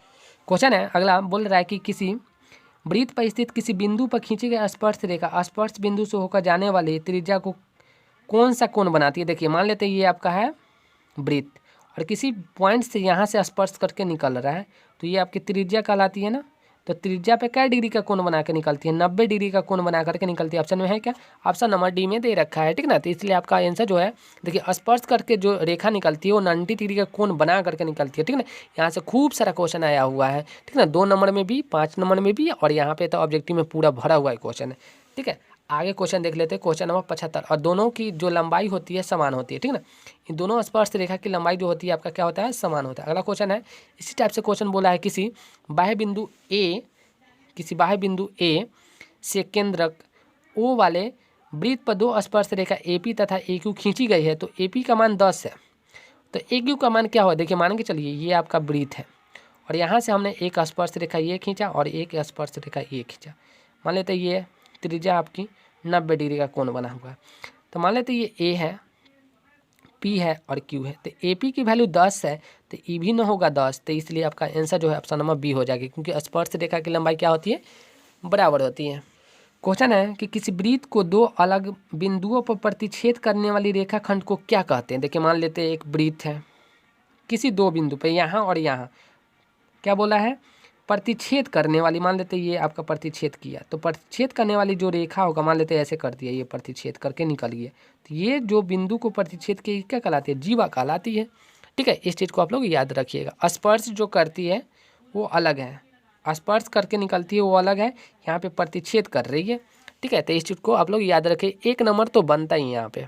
अगला क्वेश्चन बोल रहा है कि त्रिभुज ABC में यदि AC square AB square plus में BC स्क्वायर हो तो त्रिभुज का कौन सा कोण समकोण होगा। मान लेते हैं ये आपका समकोण, हमको नहीं पता है कौन सा बनेगा, बट यहाँ पे बोला है AC का स्क्वायर, तो मान लेते हैं A और C है, क्योंकि इसी का स्क्वायर इन दोनों भुजाओं का योग के बराबर रहता है। A और C हो गया, तो ये कौन होगा, B, इसका मतलब 90 डिग्री बनेगा आपका B पे, इसलिए आपका समकोण किस पे बनेगा, B पे बनेगा, जो ऑप्शन नंबर बी में दे रखा है। ठीक है, अगला क्वेश्चन है, देख लेते हैं ये क्वेश्चन में क्या बोल रखा है। इसमें बोल रहा है कि त्रिभुज ABC में D जो है BC के समानांतर। मान लेते हैं एक त्रिभुज है आपका ABC, इसके समानांतर आपका DE खींचा गया है। ठीक है, AD की वैल्यू 4 है, AD की वैल्यू 4 है और BD की वैल्यू 7 है, ये है आपका 7। हमसे बोला है AC की वैल्यू जो है आपका 6.6 है। मान लेते हैं ये x है, तो ये आपका 6.6 माइनस में x हो जाएगा। कॉन्सेप्ट है कि जब एक त्रिभुज के समानांतर कोई रेखा खींची जाती है, अन्य 2 भुजा जो एक ही अनुपात में विभाजित हो जाती है, यानी कि AD बटा में BD, AE बटा में EC। ये कॉन्सेप्ट, इसी वाले कॉन्सेप्ट पे इसको क्या करेंगे, बनाएंगे। तो AD की वैल्यू 4 है और ये 7 है, ए ई की वैल्यू को माने x, तो ये आपका हो गया 6.6 माइनस में x। इसको क्या करेंगे, हल करेंगे। तो हल करने के लिए हम लोग क्या करेंगे, क्रॉस मल्टीप्लिकेशन करेंगे। तो 4 से जब इधर गुना करेंगे तो 4 छक 24, 4 छक 24 और 2 26, और ये हो जाएगा माइनस में आपका 4x, अब बराबर में हो जाएगा 7x। इसको हल करते हैं तो 26.4 अब बराबर में हो जाएगा 7 4 11x। ठीक है, यहाँ से क्या करेंगे x की वैल्यू, तो 26.4 में हम लोग क्या करेंगे 11 से भाग करेंगे तो x बचेगा। भाग करके देखिए तो 11 दूना कितना होगा 22, कितना आएगा 4, यानी कि 4 आएगा। इसका मतलब इसको हम भाग करेंगे तो 11 चौका 44, 2.4 आ रहा है जो ऑप्शन नंबर बी में दे रखा है। ठीक है, तो इस प्रकार से आप लोग हल कर लीजिएगा, क्योंकि एक त्रिभुज है, मान लेते ये पी क्यू आर है, इसको समानांतर भागों में बांट दिया डी और ई, तो पी डी और डी क्यू, पी ई और ई आर एक दूसरे के क्या हो जाएगी, बराबर हो जाएगी। इस चीज़ को आप लोग, ये थेल्स है आपका, थेल्स प्रमेय है, थेल्स प्रमेय पे एक क्वेश्चन पूछा गया। देखिए क्वेश्चन आ ही गया है, कह रहा है कि दो वृत्त की त्रिज्याओं का अनुपात जो है 2 और 3 है, तो उनके क्षेत्रफलों का अनुपात क्या, जस्ट क्षेत्रफल बोले 2 का स्क्वायर कितना होगा 4, 3 का स्क्वायर कितना होगा 9। देख लीजिए ऑप्शन में है कि नहीं है, ऑप्शन में है या फिर नहीं है, तो ऑप्शन नंबर बी में दे रखा है, तो इसलिए आपका ऑप्शन नंबर जो बी राइट हो जाएगा। अगला क्वेश्चन है, हो सकता है ये भी क्वेश्चन आपके हम दे दें होमवर्क के लिए। ठीक है, क्वेश्चन है बहुत ही शानदार क्वेश्चन है। 42 सेंटीमीटर त्रिज्या वाले वृत्त के उस त्रिज्यखंड का योगफल ज्ञात क्या होगा जिसका केंद्रीय कोण इतना है। देखिए मान लेते हैं हम लोग कि वृत्त के त्रिज्यखंड का योगफल क्या होगा। ठीक है, तो यहाँ पे फॉर्मूला है pi R square theta by 360 degree. हमने आपको होमवर्क के लिए नहीं दिया कि आप लोग कीजिएगा कि नहीं कीजिएगा। ठीक है, तो 22/7 और आर के जगह पे कितना है 42 है, तो 42, और थीटा के जगह पे कितना रखना है हमको 30 रखना है, बटा में कितना 360। इसको काटेंगे 6 से इसको काटेंगे 60, 60 से 30 को काटें 2, 2 से इसको काटे 21, 21 को 22 में गुना कर देना है। तो करेंगे तो आपका हो जाएगा 2 6 4 462 मेरा आंसर आ रहा है, जो ऑप्शन नंबर सी में दे रखा है। ठीक है, आपको वीडियो अच्छा लग रहा है, देखिए त्रिज्यखंड का फॉर्मूला है pi square theta by 360 degree. ठीक है, क्वेश्चन नंबर 83 बोल रहा है कि यदि किसी पहिए की त्रिज्या कितना है 35/44 मीटर हो, तो उनके द्वारा एक चक्कर में कितनी दूरी तय की गई, एक चक्कर में। इसका मतलब परिधि हमसे बोला है, एक चक्कर का मतलब क्या, वृत्त का परिधि। तो परिधि क्या होता है 2 पाई, पाई के जगह पे 22/7, आर, आर के जगह पे 35 बटा में कितना है 44, काटेंगे 5, 22 से काटेंगे 2, 2 से 2 कट गया बचा 5, यानी कि 5 आपका राइट आंसर हो गया। कितना आसान क्वेश्चन था। ठीक है, अगला क्वेश्चन देख लेते हैं। क्वेश्चन नंबर 84 बोल रहा है कि 12 सेंटीमीटर व्यास वाले एक गोले के आयतन क्या होगा। बहुत ही शानदार क्वेश्चन, गोले के आयतन 4/3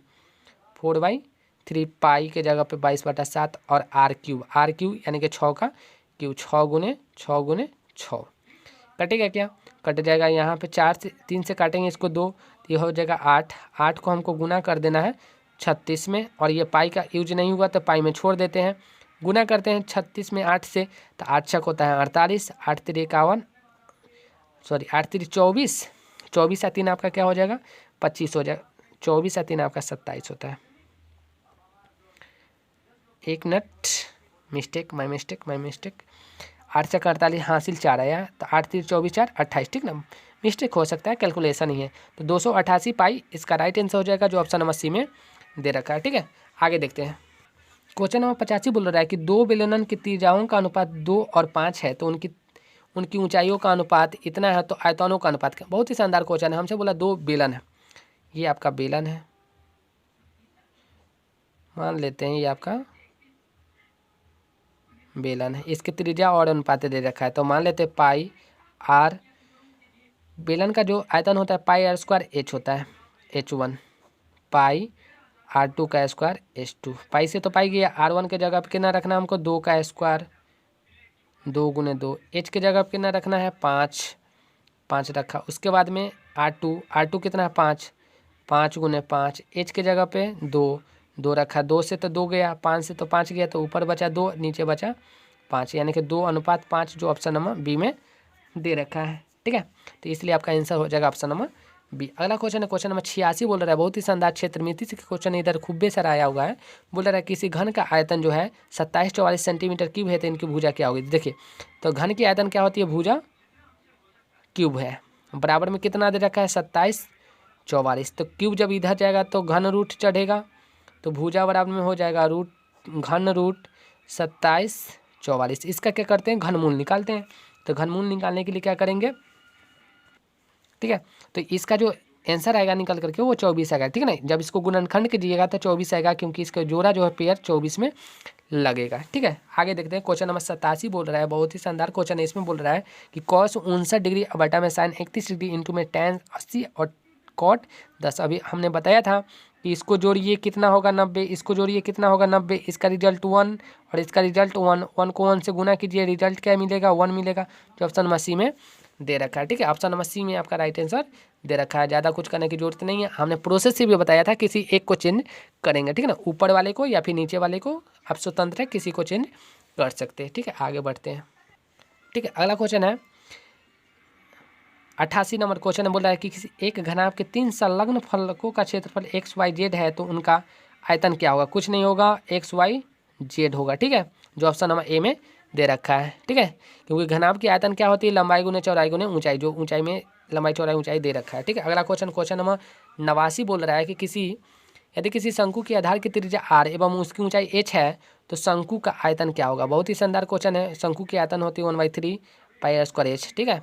ये डायरेक्टली क्वेश्चन बोला गया है, फॉर्मूला ही पूछा गया है। यहाँ पे ना अंक दिया है कि r की वैल्यू ना h की वैल्यू दे रखा है, यानी कि ये शंकु है, ठीक है। यहाँ पे आपकी त्रिज्या और ऊंचाई दे रखा है। क्वेश्चन नंबर 90 बोल रहा है कि r त्रिज्या वाले अर्धगोले के संपूर्ण पी क्षेत्रफल क्या होगा। अर्धगोले का संपूर्ण पी क्षेत्रफल मान लेते हैं ये आपका अर्धगोला है, ठीक है। तो इसका अगर पूर्ण पी क्षेत्रफल की बात किया जाए तो 2 पाई r² होता है, बट यहाँ पे संपूर्ण बोला है तो यानी कि 1 पाई r² और जुट जाएगा, तो इसका राइट आंसर 2 पाई r² पाई r² 3 पाई r² हो जाएगा, जो ऑप्शन नंबर दे रखा है सी में। यहाँ हमने यहाँ पे कैपिटल न लेकर के स्मॉल लिया है, यहाँ पे कैपिटल दिया, उससे कोई दिक्कत नहीं है, हमने सिर्फ आपको समझाने के लिए ऐसा किया है, ठीक है। अगला क्वेश्चन नंबर 91 बोल रहा है कि 7 3 5 8 6 10 9 12 का माध्यिका क्या है। तो माध्यिका निकालने का जो फॉर्मूला है वो सारे को आरोही अवरोही क्रम में सजा लेते हैं। तो सबसे छोटा कौन है, 3 है, उसके बाद में 5 है, उसके बाद में 6 है, उसके बाद में 7 है, उसके बाद में आपका 9 है, उसके बाद में आपका 10 है, उसके बाद में आपका 12 है। 1 2 3 4 5 6 7, 1 2 3 4 5 6 7 8, अभी भी एक कम है, पता नहीं कौन सा कम है, 8 छूट गया था, ठीक है।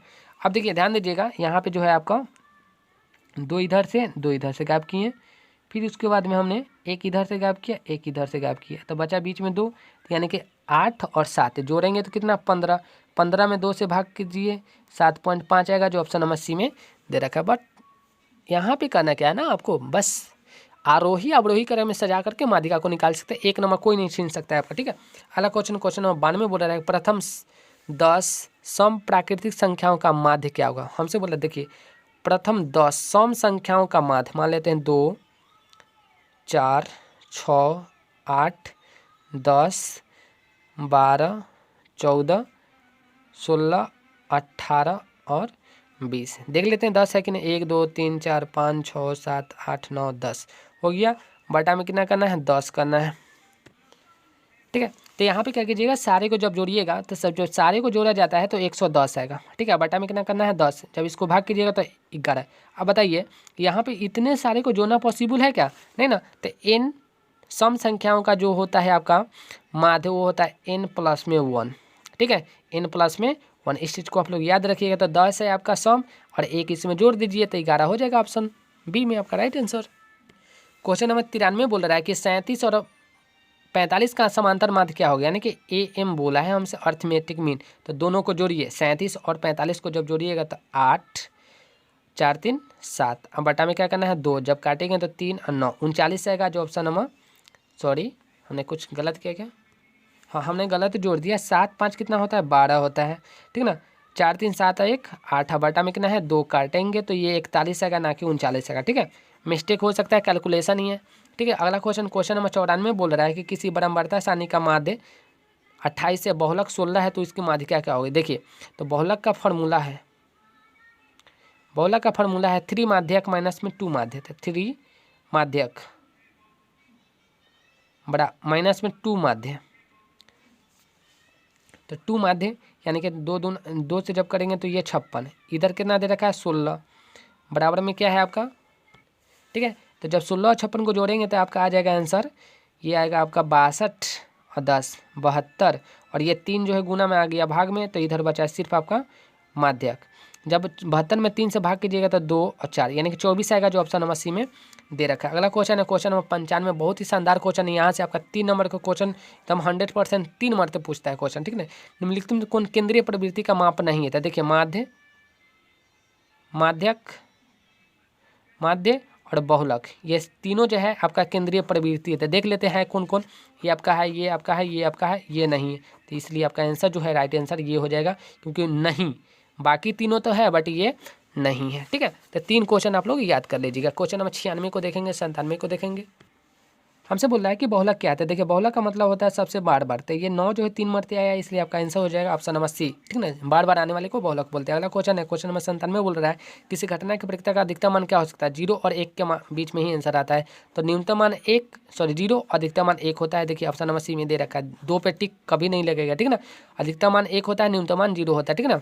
इस चीज़ को आप लोग याद रखिए। अगला क्वेश्चन क्वेश्चन नंबर 98 बोल रहा है कि 2 सिक्के को उछाले जाने संभव परिणामों की संख्या। देखिए एक सिक्का उछालने पर कितना संभावना होगी? 2। एक सिक्का का उछालने पर 2 होगा, तो 2 मरते उछालने का मतलब पावर कितना? 2, यानी कि 4 हो जाएगा ऑप्शन नंबर। 3 मरते उछालते तो 2 लिखते, पावर कितना कर देते? 3, यानी कि 8 हो जाता। मान के 2 सिक्के को उछालेंगे तो यहाँ पे पावर को हम लोग क्या करेंगे? बढ़ाते जाएंगे, ठीक है ना। इसलिए आपका आंसर हो जाएगा इस क्वेश्चन के अकॉर्डिंग ऑप्शन नंबर बी। देखिए 99 नंबर क्वेश्चन बोल रहा है कि पीई का मान है 0.07, तो पीई डैश का मान क्या होगा? कुछ नहीं कीजिए, 1 में से घटा लीजिए। होने और न होने की घटना के मान हम लोग 1 में से घटा लेते हो, तो यहाँ से 1 में से घटाएंगे तो 0.07 घटाएंगे तो ये आपका हो जाएगा 3, ये आपका हो जाएगा कितना हो जाएगा? 9। तो इसलिए आपका 0.93 हो जाएगा, जो ऑप्शन नंबर ए में दे रखा है, ठीक है। तो ये फार्मूला ही है, हमेशा होने और न होने की घटना जो है 1 में से हमेशा आप लोग घटाइएगा, ठीक है ना। 1 नंबर कहीं नहीं जाने वाला। अगला क्वेश्चन है क्वेश्चन लास्ट क्वेश्चन बचा है, हमने 100 क्वेश्चन को कंप्लीट किया है। देखिए बहुत ही शानदार तरीका से, ठीक है। देखिए यहाँ पे बोल रहा है असंभव घटना की प्रकृति का मान क्या होगा? तो असंभव घटना की प्रकृति का मान हम लोग देख लेते हैं कौन होगा। सो तो असंभव घटना के मान जो होते हैं आपका 0 होता है। देखिए असंभव बोले, अनिश्चित बोले, अनिश्चित, तो आप इसमें टिक लगाइए। संभव बोले, संभव और निश्चित 1 में लगाइए, ठीक है। तो आपका हमने 2 और 2 4 क्वेश्चन को बताया, संभव, निश्चित 1, असंभव, अनिश्चित, इसके लिए आपको 0 में टिक लगा, ठीक है ना। अगर आपको वीडियो अच्छा लगा हो, ठीक है, हमारे चैनल को सब्सक्राइब जरूर कर लीजिएगा, अपने दोस्तों में शेयर जरूर कर दीजिएगा, और इस टाइप का क्वेश्चन आपको, इस टाइप का वीडियो आपको मिलते रहेगा, ठीक है। थैंक यू एवरीवन, अपना ध्यान रखिएगा।